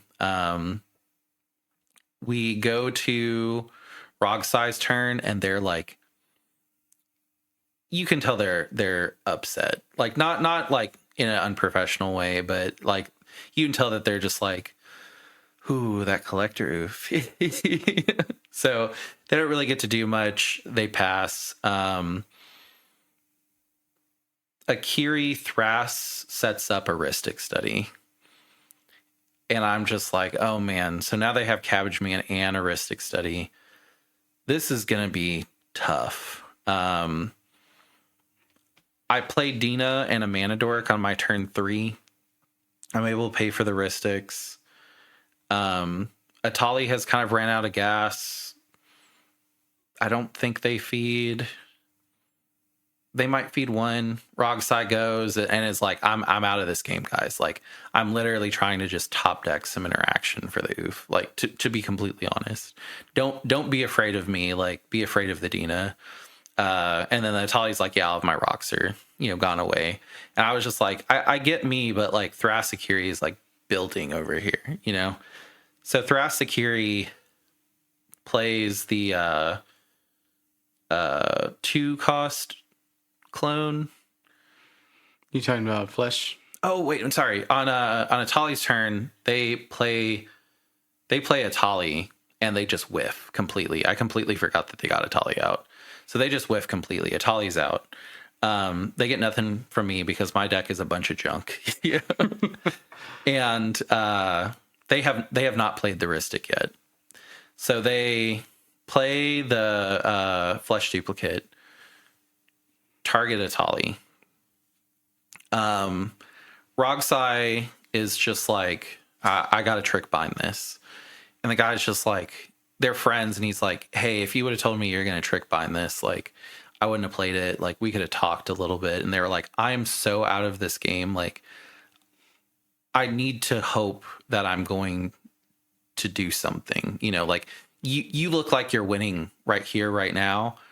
I don't want to see that clone. There's an Atali out. Like, either do it now or I don't have it later, you know, and you win. And in my head, I'm just like, oh my God, that would have stopped my combo. You know? And the guy's just like, all right, clever impersonator. And the clever impersonator get nothing from me, get nothing from Atali, but they do get Rogsai's Rhystic Study. So I'm just like, oh man, okay. So now I have to do some actions, and unfortunately, there's a Rhystic Study out. So I just have to really hope that this Thoracic Curie player doesn't have a counterspell. And I don't know if they have a counterspell in hand because Trick Bind has Split Second, so they cannot fight it. So that is not a sign to me that I'm good to go. So I get to my turn, and I'm kind of just looking around the table, and I draw, and my top deck is Veil of Summer. Oh, And I'm looking at my hand, and my hand is Animate Dead, Veil of Summer, Necromancy, and a land. So I look at my mana situation, and I'm like, I can play Animate Dead. If Animate Dead catches a counter spell, I can Veil of Summer. If Veil of Summer catches another counter spell, I can play Necromancy and attempt again. So I have 3 attempts in my hand, basically, but all 3 of those attempts will draw Thoracic Curie a card, and they have, you know, of course, Thrasios, and they have everything. So I'm just like, I can do 3 attempts here. So an attempt with a counterspell in quotations with Veil of Summer, and then Necromancy. A lot of the times there, I would just lead with Veil of Summer to like try to catch interaction rather than let people know if the Veil of Summer resolves that I'm like, you know, done. And like, you know, if they would have kept the trick bind, if I would have, because they're targeting the ability on the stack, so trick bind still would have done it. yeah, no, it still would have done it. Yeah. So I'm just very thankful that trick bind's gone. So I get to my turn, and I'm like not really nervous, but like I'm about to put what could be a huge fight on the stack, and I Animate Dead, and I cast it. I look at Atali passes. Look at Rogsai. Rogsai's like, yeah, I don't have anything. You know, like, what am I going to do? You got a new fun board. Thoracic Curie is just like looking at their hand, and like, you know, they have like 8 cards in hand, and they're like Rhystic, and I'm just like, you got it. You got it. Like, you know, the way that they're looking at their hand, it kind of feels like they have something, but they would still like to draw. And the Rogsai player is like, I'll show you my hand, Thoracic Curie. I don't have anything. It's on you. And they look at their hand, and they've got like 8 cards, and they're like, I don't have a single thing for this. And like they're showing the table, and I'm just like, and in my hand, I like, you know, I was wanting that like fight, you know, like I wanted to feel like I earned it. And they were all like pretty sad because in round 4, if you don't have a win, you could win round 5 and you'd be at 6 points, and you're still not going to get in. So I knocked all of them out at that point. So they were done for the day, basically. And I was just like, to make you feel better, I had a Veil of Summer and a Necromancy. Like I was going, you know? Yeah. And then none of them had anything to say because like they were done for the day. They were sad. And I was like, okay, cool. You know, if I win my next round, I might have a chance. There's been 3 buys, so I just don't know. But I'm pretty high because I'm just like, I've got 6 points. I go into my 5th round. I could get 11 points. I could be in top 16. Minimum, I walk away with $200 if I win my round 5. I'm at 6 points round 4. I should not have good opponents in my round 5. I feel like I've kind of flown under the radar, and I can just kind of cheese in round 5 and get my win. Meet at least you in top 16. And it was great because every single one of us had 6 points, if not more, going into round 5. So all 4 of us had the opportunity to, if we did well round 5, to make it. So go ahead and talk about your round 5. So going into round 5, I was at 11 points, and I was like, man, you know, if I draw this one, I should be in there. If I win this one, I could be top seat 1. Yeah. And then for context, this tournament did top 16. No buys, and first and second didn't just get sent to the top 4. The whole time I was thinking that I was going to be like bought out of the top 16 if I won it. Yeah. And that's better because, like in your case, you're not really incentivized to play the last round because it doesn't matter. It doesn't matter. You're playing for seeding, which at the end of the day, seeding does matter. But it's much nicer to go, if I'm first or second and I win out all day, I just go to top 4. There is no discussion about top 16. But go ahead and talk about your round 5. I seem to have lost my pairing. I don't remember who I was. You don't remember what the seeding was? I don't remember it. I can't remember what was going on. All right. I just so happen to have notes on this. So there was another person there that for some reason I always match with them at any tournament. And I'm not even, at any tournament that I go to, my last round of the boil, I played with them. They have won pretty big tournaments. Their social media has pictures of them with like big giant like trophies and stuff like that. They are on seat 1 with Bridget, the white-green flip commander. I think I remember that character. Yeah, and they normally play Ragishai, and I'd asked them, I was like, oh, did you give up on Ragishai? They're like, no, I need to help Vend, so I need a deck that like didn't go to time every round. I was like, fair enough. I'm on seat 2. Again, highest seat that I've had all day. But, one of the big tournament winners, seat 1. There's a Kinnan on seat 3 that also top 16'd at the boil. It's Ghost. All day we were joking that we were going to meet up. And I was like, I have 6 points. I should fly under the radar.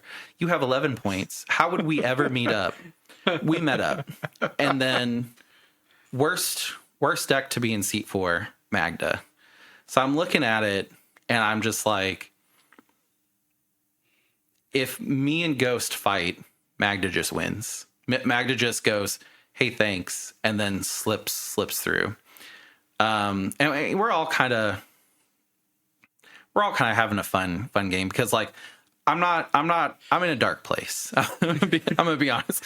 I have not really felt like I did very well this tournament, even though I had 6 points, but like every turn I have just gotten the worst luck. Like, and I hope you listening to this podcast agree. I'm good, right? I was reading some of the posts because initially what we're doing right now is going through the Discord with our pictures, our tournament recap, our tournament updates. Yeah. And I see, please tell your tournament organizer to not have bias. Like, yeah. No, I didn't have. I agree though. I didn't have very good luck at this one, and then I also didn't have very good luck at our local one. And I'm not really the type of person that like, if I don't do well, the answer always is it's on me. I did not do well. I could have done better. Like, even in that one round that I was a little like heated about, at the end of the day, I shouldn't have blocked a Ragavan. I should have just taken the 2 damage, had one of my cards gone, but I just look at the table and I'm just like, I've got like a huge tournament grinder, turn 1, seat 1, me on Dina, little old Dina, yeah, Ghost on Kinnan, who is, just tearing up the entire tournament. top 16 at the boil, and then a pretty good Magda in seat 4. And I'm just like, oh my God, what's going on? So Bridget is playing, and they're like very quickly getting creatures out. I'm playing. I'm in a pretty good position. I'm not going to lie. It's funny because we're playing, and really I'm not really going to focus too much on what Ghost is doing, but the big thing is Bridget is building creatures very quickly. Bridget is able to flip and can just start making a lot of mana. But they don't have Gaia's Cradle yet, but Bridget is a Gaia's Cradle and a Sarah's Sanctum in one. Magda just has a great hand. They play Magda, and then they play Universal Automaton that has all creature types, and it is a dwarf. I'm saying all creature types because it matters. So I have Selfless Loner, Cynical Loner on the field, and it can't be blocked by Glimmers. And I'm looking around the table, and I'm just like, I don't think anybody lets me through. And I looked at Magda's board, and I was like, they have a Universal Automaton. I don't think that they're going to sack it to stop me from entombing a creature. And I put my hand on the card, and I see can't be blocked by Glimmers. And I always joke that it's relevant because of Enduring Vitality. And it never occurred to me that Changelings can't block Cynical Loner. So I kind of like get a grin on my face, and I look at Magda and I swing, and they're like, yeah, you got me. It's a Glimmer. I can't block. And I entomb something. I think it was Bloodthirsty. I don't really remember. It was bad news. It was bad news. I was able to win. I'm looking at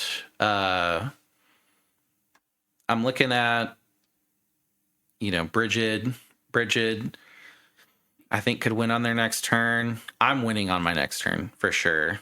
I'm looking at Kinnon's board state, and I'm just like, all Kinnon ever needs is a Basalt Monolith.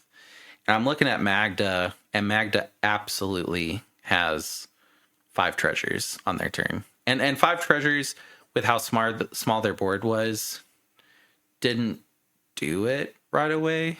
They'd have to have a really lucky top deck. And I'm looking at the board, and I have 1 green open, and I'm just like, I need a creature on my next turn. I have my Warren Soul Trader combo. I can win if I get another turn, but I can't win if I get another turn if I only have 3 creatures because they're all gone. And I have a green open, and I have a Nature's Claim, and Ghost has a Treasure Vault out, and I can just tell they're gonna push. Like it's obvious. And I mean, we all kind of said that, like, we all need to play, so we all need to win. Me and Magda were the only ones that weren't guaranteed. I mean, like, I'm not gonna say guaranteed. 11 points wasn't guaranteed with how many points were going out, but me and Magda definitely needed to win. Bridget and Kinnon could have tied and been okay, but you're playing for seeing at that point. Seat 1 is miles ahead, in certain decks, especially Kinnon. And I'm just looking at it, and I'm just looking at my Nature's Claim, and I'm just like, I want to keep this up. I want to keep this up so bad, but I know I can't. I know I'm not going to win if I do, because I'm going to interact with Kinnon, and then Magda's going to either win or completely reset my board, and then Magda will just win on the next turn or something like that. So I just look at it, and I'm just like, I need to play my artifact creature untapper. I forget what the name of it is. You had it on your field too. The 1-cost green artifact creature that's tap another permanent. Gene Pollinator. I'm like, I don't know. I have to play it. I have to have 4 creatures in case Magda goes and gets Portal to Phyrexia, and I pass. And then you can talk about your turn. So watching Cryptid's turn, I'm really nervous because every I've got untappers. all of the ingredients for this soup of death is there. And in my hand, my little itty bitty hand is the win. Yeah. And I'm like, I just need to untap. If Cryptid passes, I probably win. And before the game started, I looked around, I looked at all these decks, and I was like, I'm the only blue here. We're not playing. I'm not playing sheriff here. Like, yeah, that was the other thing, is you were the only blue. I was like, I can't play sheriff. Like, I need a hand that's going places, and this hand got there. So I untap my mana after Cryptid's turn. I think I played a Whir of Invention, right? I think that's what I did. Yeah. And knowing that no one would have a counter spell for you, yeah. So I played Whir of Invention, and I tapped my mana kind of wrong. I thought about it after I did it and put it on the stack. I was like, I have a counter in hand, but I don't have a blue source up. And I could have tapped my mana in a way to where blue would have been there, and I could have at least tried. But I get Basalt to field. Everybody's cool with that. We're not cool with it. Oh, they were yeah. They were giving me high fives. Yeah. We weren't cool with it. Somebody was like, gave me like the thumbs up. That didn't happen. That's a lie. You were a liar. Anyway, I get it to the field, and I'm like, tap it for 4, put an untap on the stack. And my heart's not, I'm not like, I'm pretty excited. Like, I'm trying to get it down, trying to do my thing. You've got a smile on your face, but you're not like shaking. Yeah. And Cryptid goes, look at this. No, I go, I would like to show you a card. And I scoot it towards you. And I look at it, and I'm like, it's a nature's claim. And my brain, it takes a second. I'm like, they could kill my Basalt here. Yeah. And I'm looking at the board. I'm looking at this. I'm like, okay. So you were like, I think, what would you say? Your heart sank. You were like, I would like you to just pass. Yeah. Or something like that. No. So I just to preface, I have no mana up. I didn't know that. Which, I mean, I could always have a Elfish Spirit Guide in hand, you know. Well, I thought that, okay, so I should have... Continue. I'll say what I did here. So I specifically am just like, I'd like to show you a card. And I'm definitely hoping that you buy the bluff and I get another turn, you know. Like, I'm hoping that you... I'm hoping that you see it and you're just like, he could wreck me, like, you know, what do I do here? And like, I wasn't sure if I would even let you pass the turn yet, like, because we're going into a Magda turn, so like, I'm not going to take away a win and just let Magda win for lulz, you know. But I can see that you're like seriously like, oh no, like reading what is, can you hear me, that card, what that card do? You know, you're like not really like panicking, but you're in a like, this will stop me. And you kind of look at me and you're just like, why are you showing me this? What do you suggest? And I was just like, and then you kind of like pause and you go, do you want me to just like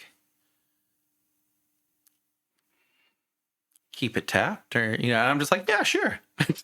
Like, that sounds good to me. And then at that point when I'm just like, yeah, whatever, you know, I kind of see you just go, let me read some more of your cards. So my whole problem with this whole scenario was Formidable Speaker. Yeah. Right. Even though I'm playing green, I don't run Formidable Speaker. And the only time I've seen Formidable Speaker... Well, you don't run Guy's Cradle at all, which is crazy to me. Well, Yeah. So the only time I've seen Formidable Speaker normally is in this the most in what do you call it? The most pivotal point for a Formidable Speaker for me is a Thras Rog deck, Rog Thras, to where they pay one, untap Cradle or something. So I knew that it untaps stuff. So I'm like, well, they'll just untap their, this and then have mana. But I was like, let me read Formidable Speaker. So if you ever get into those points, take a moment and read cards, because at the end of the day, I was like, Cryptid tried to slide it back, and I was like, no. So I ended up winning with Treasure Vault and Basalt. But yeah, threw me off, all kinds of off. I just thought it was funny. It helped a lot in the next game. Yeah. Yeah. So we lose. That was my round that I needed to win to get in the top 16. I know it's 6 points. I'm not getting in, and I'm just like, I'm looking at. I'm kind of like trying to reflect out. Like I did okay. A win and a draw, especially at like that venue where there were some crazy decks. Like there were people that were playing Bale and the Haymaker, Urza's Battlecopter, just like stuff I had never seen. And these people like ended the day with 0 points. Like I'm not saying that they were tearing it up, but like not Narumea. I think they actually got a win, and I think they ended up at 6 points, which is like this person I remember. Shout out to them. They always bring like weird stuff, and they are just like ecstatic to play, like Saint. That's awesome. But yeah, it was a really weird day, especially with me with Dina, and I ate an endurance. I just was not my day. And then I was looking at my seed order, and it was 2, 3, 4, 3, 2. And then I met up with our friend that had really been, they had not gotten a win in 2 tournaments, and their heart was like, they needed a win, and they had been really dedicated to Rog Sai, like figuring it out, like jamming it, like when we were playing local, like you could tell that they were like, I'm not going 0-5 this next one. I'm getting a win, and like kudos to them, because they pulled it off. But gotten around with them, and they were like, they had the fire in their eyes, like they ended up at 7 points, and we had to wait because they finished at 20, but it was very possible that they got to top 16.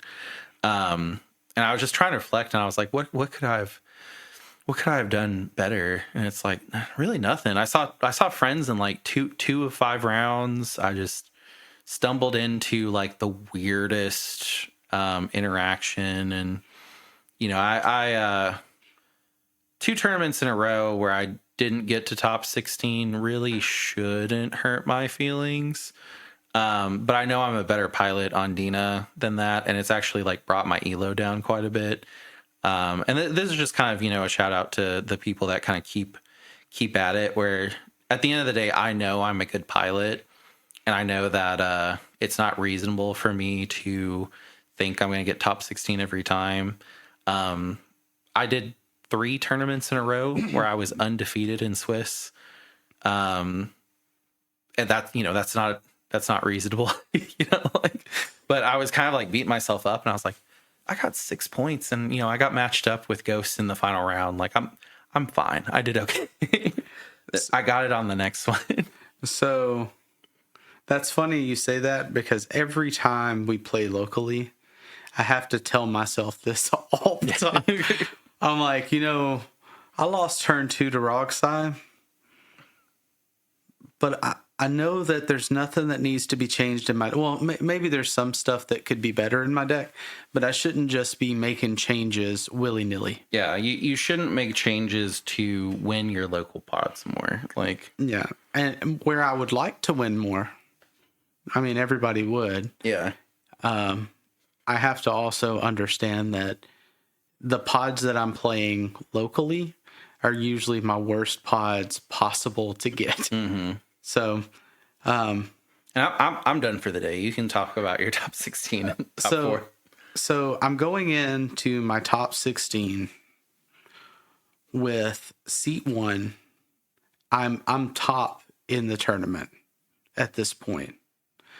And I sit down and I notice that the Sisse is the seat 3. So I'm like, okay, well, I played them once already. We're going to play again. I didn't realize that my other buddy is seat 2 with Seymour Guado. So seat 1, seat 2, Seymour Guados. Seat 3, Sisse. Seat 4, Get Rog. Crazy. With this pod, I had in my mulligans, I had my win per se, like pretty close to it. Like I had a real good game plan. And then Get Rog flashed a kill spell. So I was like, oh no. Like I have all of the pieces to win here. But Get Rog has, a kill spell, which is probably for me. It was going to be used for Sisse. They do another spell to Sisse to kind of trim their board a little. I knew that this spell that they showed was for me. I end up drawing a War of Invention, and I'm thinking to myself, if I can untap, I have win at instant speed with endurance loop. However, if they kill Kinnan before I untap, then the chances of me winning this kind of low. I untap my mana. They don't do anything. I'm like, okay, well now, at this point, I want to play this whenever they play their spell at the last possible moment, so that this is a semi counter or I don't want to say semi counter, but acts as a counter because I can play on top of it before Kinnan dies. We get to I go to pass. They don't say anything. We go to untap on second Seymour Guado's turn, and they get to draw, and then they go to do something, and Get Rog's like, well, I'm going to go ahead and try to target Kinnan. And I was like, okay, War of Invention? Mm-hmm. I could tell that Kinnan and Sisse were like, poop. They were like, well, yeah, it goes through. And I get it out, and I'm like, okay, well, this is my proposed loop. Or this is my proposed win. I can play it out, but, I mean, this is, so we don't do this for 20 minutes. This is what I do. Sisse and Seymour look at each other, and they're like, play it out. I'm like, all right. So this turn of mine with the kill spell on the stack takes 30 minutes. I'm going through a loop of putting cards out. I got all the things out, and I've set myself up to a way before I start doing the draws with Fairy Mastermind to go ahead and play as much stuff as I can, get as much value as I can, have 40 cards in hand.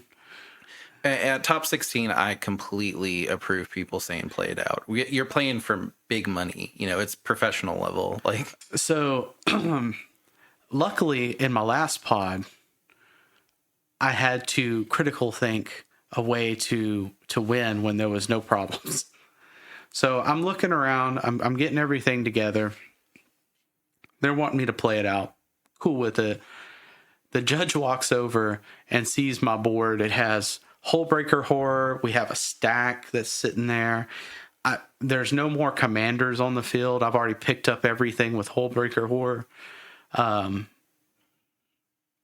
And I look at the other two, and I'm like, the other two blue players, and I go, let's start the fight. And they're like, what do you mean start the fight? I go, Veil of Summer. Yeah. And they're like, well, we can't let Veil happen. I was like, yeah, I know. So we start off with the Counterspell Wars. I've put 100 draws on the stack with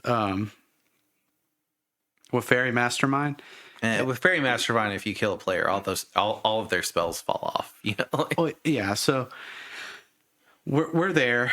The problem is that I have less of a deck than they do, which they're wanting me to play it out. So I'm like, I'm looking through, and I'm not going to say I've never played out an endurance loop. I've played out like the first few rounds of it. Yeah. And then they're like, okay, that makes sense. I get it. Yeah. However, to do it over and over and over again, I was like, I'm going to mess this up.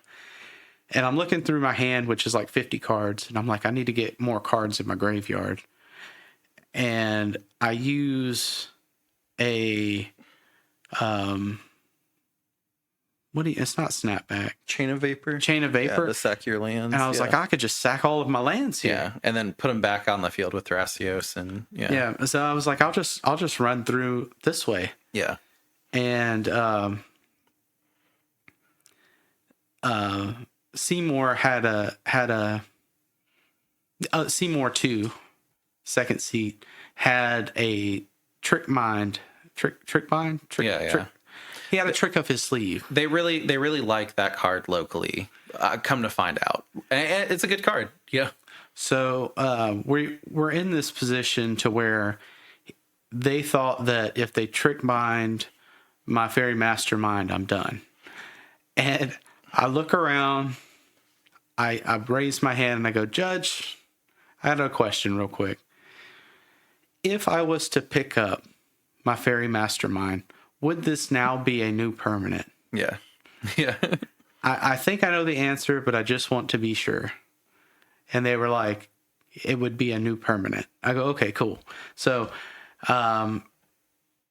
cast this spell, pick it up with Hullbreaker Horror, recast it, put more on the stack. And they're like, yep, we give up. Yeah. And there was a Gitrog at that table, which I thought was really cool. Yeah, Gitrog could have really stopped me if they would have killed Kennen early. Yeah.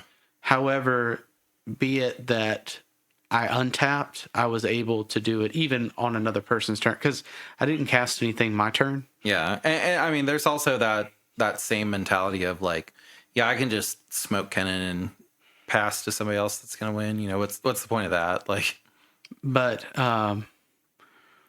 we finish up our game, and I literally have half of my deck on the field. I have 50 cards in my hand. The judges walked by twice and been like, what is going on? You played a really long time too, because I remember I was like, well, let me check into the hotel and like see if they're done, and then we can go. Nope. Yeah. Like. So I get up from the game. I'm going into seat 4. I'm sorry. I'm going into final pod, and I'll be seat 1. And they were talking about having to move the venue because the place was closing. Unfortunately, it started a little bit later than it was supposed to, and then the final round went pretty long too.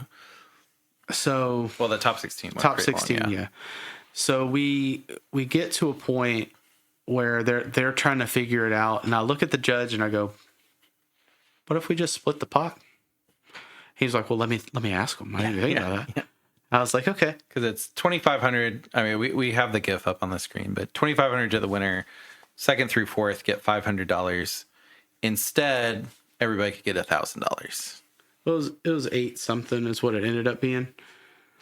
But Yeah, because there was a little bit less. we didn't hit the person number. It was still substantial for playing cards. You know, like It was a lot. you got 10 times your entry fee back.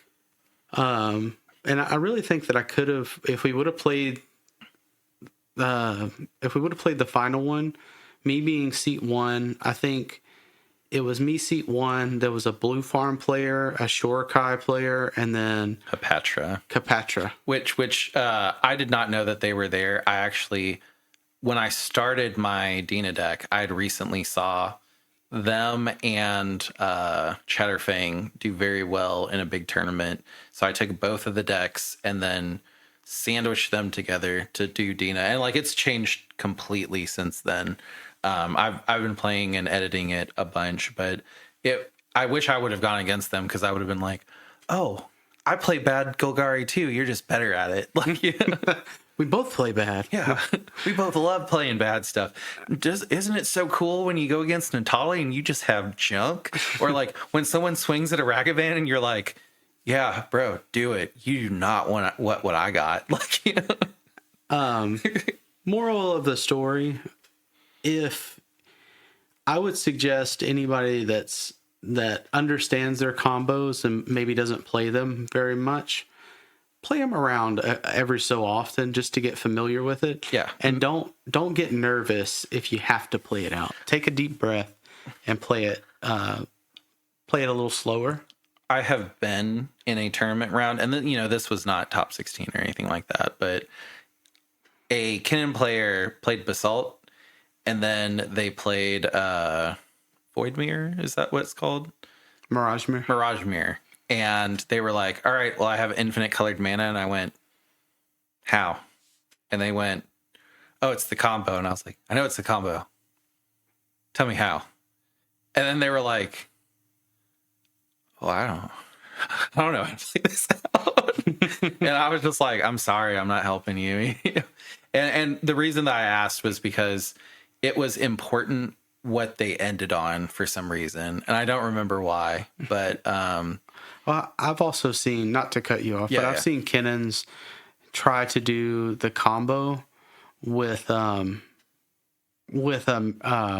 mana confluence or something like that. Yeah. And it's like, well, you kill yourself. Yeah. The mirror combo is actually like really difficult to pull off. You know, like it might have been that. It might have been that they only had pain lands, and that's why.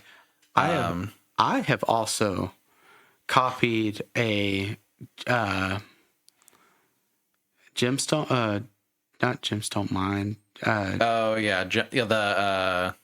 The cavern. Yeah, gemstone cavern, and not had a luck counter. Yeah. Yeah, and then I was like, well, I have to sack one. Awesome. Yeah. So I had to wait. I had to leave it untapped and then wait until the next turn, and then copy like my Mox Diamond. But yeah, it's a complicated combo. Like, yeah, you have to be careful. Yeah. But ended up top 4. Well, ended up second technically, but yeah, it was a prize split, so it was on paper second, but you had the most points. Yeah, I mean, we had talked about the seating or whatever, but at the end of it, we, came to an agreement, and I ended up being second for whatever. But initially we drawed. It was a pretty crazy day. I mean, the buys kind of flooded the tournament and made it a little wonky, but yeah, I mean, I didn't benefit from them. Yeah. There were people like picking apart who in top 16 got the buys, and it's just unfortunate because it's one of those things where it's like you can argue that the people in top 16 that got a buy shouldn't have been there, but also the people that got top 16 with a buy also didn't ask for a buy, so they can't argue that they didn't earn it. Yeah. Like it just puts the tournament in such a weird place, and like people are going to complain about what they complain about. But I mean, it was a great tournament. I mean, we took top 4 at the tournament, and we Ghost. But one of the things I always kind of, because we see each other so much in Swiss, that I've had to go, if one of us makes it, we both make it, because the podcast shows that we have top 4, top 16 abilities. Sometimes it's me, most of the time it's Ghost, because they play a good deck. I do not play a good deck, so every time I get in top 16, I'm ecstatic, because I'm just like looking down at everybody like that like vampire meme from Twilight, and it's like, yeah, I play Dina. look at you. Look at you with blue farm. I want to run around and be like, Dina got there. Yeah, I mean, she'll get there soon. I mean, maybe on Saturday, I'll be going to a local tournament without Ghost, and that should improve my. Well, you won't play me. Yeah. Yeah. We had fun. It was 4 a.m. to pretty much midnight. We were all like exhausted, but also like kind of high on the like, oh, we got to play cards all day, and Ghost got top 4, and then we woke up and we went to Cafe Du Monde and got beignets and coffee, and me and Ghost have traveled quite a bit, so we've gone to a lot of those places. But it's always fun to bring people that haven't been there, and they're like, "This is amazing!" Like, oh man, funny story, real quick. So we were eating beignets, and so beignets are like sopapillas, but with tons of powdered sugar. Like, so one of our buddies, the Roxai, we'll say the Roxai, yeah, was going to bite the beignet, and I was like, don't breathe. Yeah. He was like, what do you mean don't breathe? What kind of thing is this? And ended up breathing as soon as they went to bite it, and powdered sugar flew everywhere. It was like a dragon. It was awesome.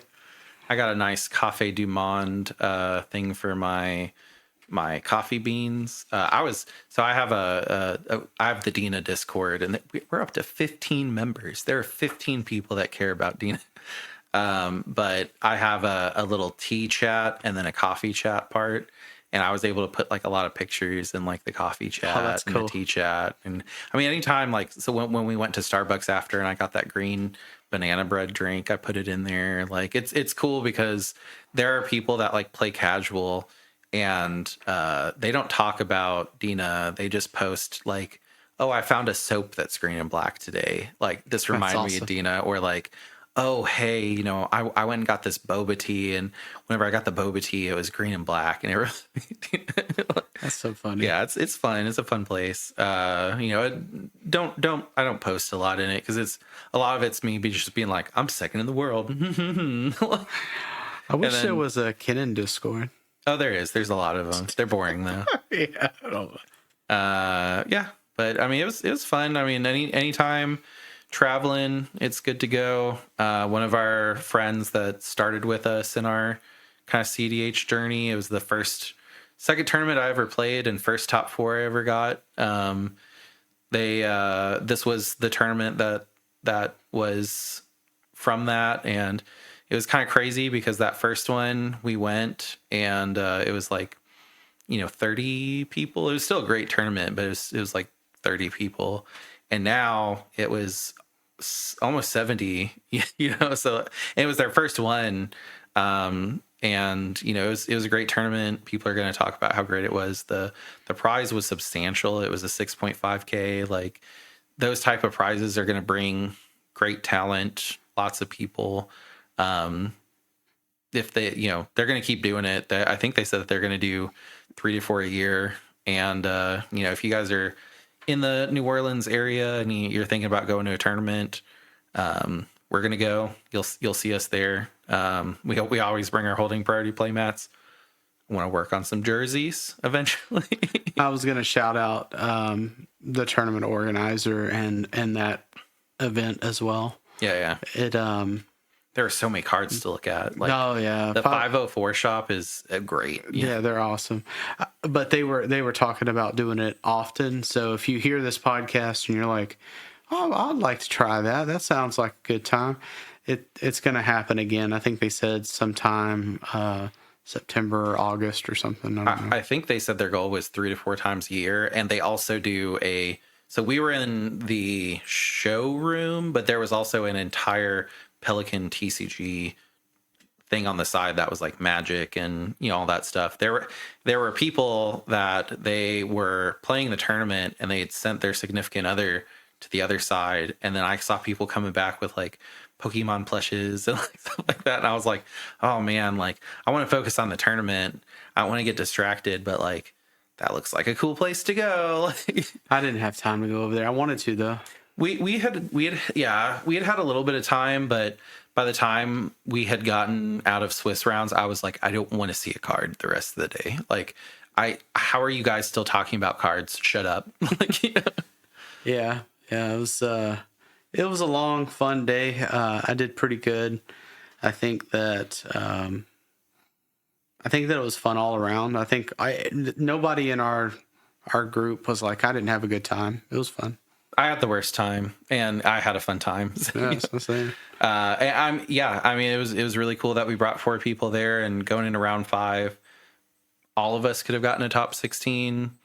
2 of us could have gotten a top 16. Like it was very possible. And for me specifically, what's been cool is the 2 people that went are like kind of, I'm not gonna say like newer into the group, but like they haven't been playing for a year, and it's been really cool to kind of not really like take them under our wing, but skill them up a little bit faster than we did, and then like see them go to tournaments and be like, oh yeah, I know how to politic, I know how to play the game. I made this politic, yeah. It's like I did this thing, like you guys have kind of skilled us up, which is nice. So it was a lot of fun. It reminds me that I am good. I just play Dina. Well, you play all that fringe stuff. It's fine. I mean, your deck building shows in the decks you play, and your skill shows in the placing you get. You know what I'm saying? With the decks that are not metas. I also just enjoy it. Like I like that Dina's about tea, and if I like, do tea cologne or tea hand sanitizer, have tea before, I'm just like, oh, I've got the essence. I'm brewing the essence. Like it's fun. It's also fun when people sit down and they don't read the commander, and then I start popping off and they're like, can I see that? What does that do? Like every tournament I have at least one round where people are like, oh, it's Dina in C4, and like they don't even read my commander, and then I'll start popping off and they're like, can I see your commander? And I'm like, sure, I've got 6 of them. The one I can read. Okay. Like, oh, well, no, I'm sorry. This is the one that's I'm sorry. serialized. Yeah, that's my serialized. And like people that don't know me, it's funny because like they won't really realize like the bling that I've put on the deck. And then like, I'll kind of just be like, I actually keep a serialized one. I'm one of 500 people that have a serialized one. That's so funny. I mean, like, I just like that I have a serialized commander. That's cool. Like there's so many things that are cool about Dina. The one thing that's not cool is I'm not blue, so I can't stop bad decisions. So, you just make them. Yeah, I just make them. Do the crazy stuff. I do love every time. Like I said, I love every time when someone swings Ragavan, or they're gonna Praetor's Grasp, or like something. They're like looking around the table, and if they lock eyes with me, I'm just like, what do you want from my deck? Mine's terrible. This is junk. You don't want anything. And then it's funny because I've had people be like, well, you run Necro, and I'm like, no, I don't. That's a good card. That's not in my deck anymore. we don't play those. They're like, what could I get from you? I was like, I don't even know if I run Lion's Eye Diamond. Like, I don't think I do. I couldn't tell you. Like, yeah, that's funny.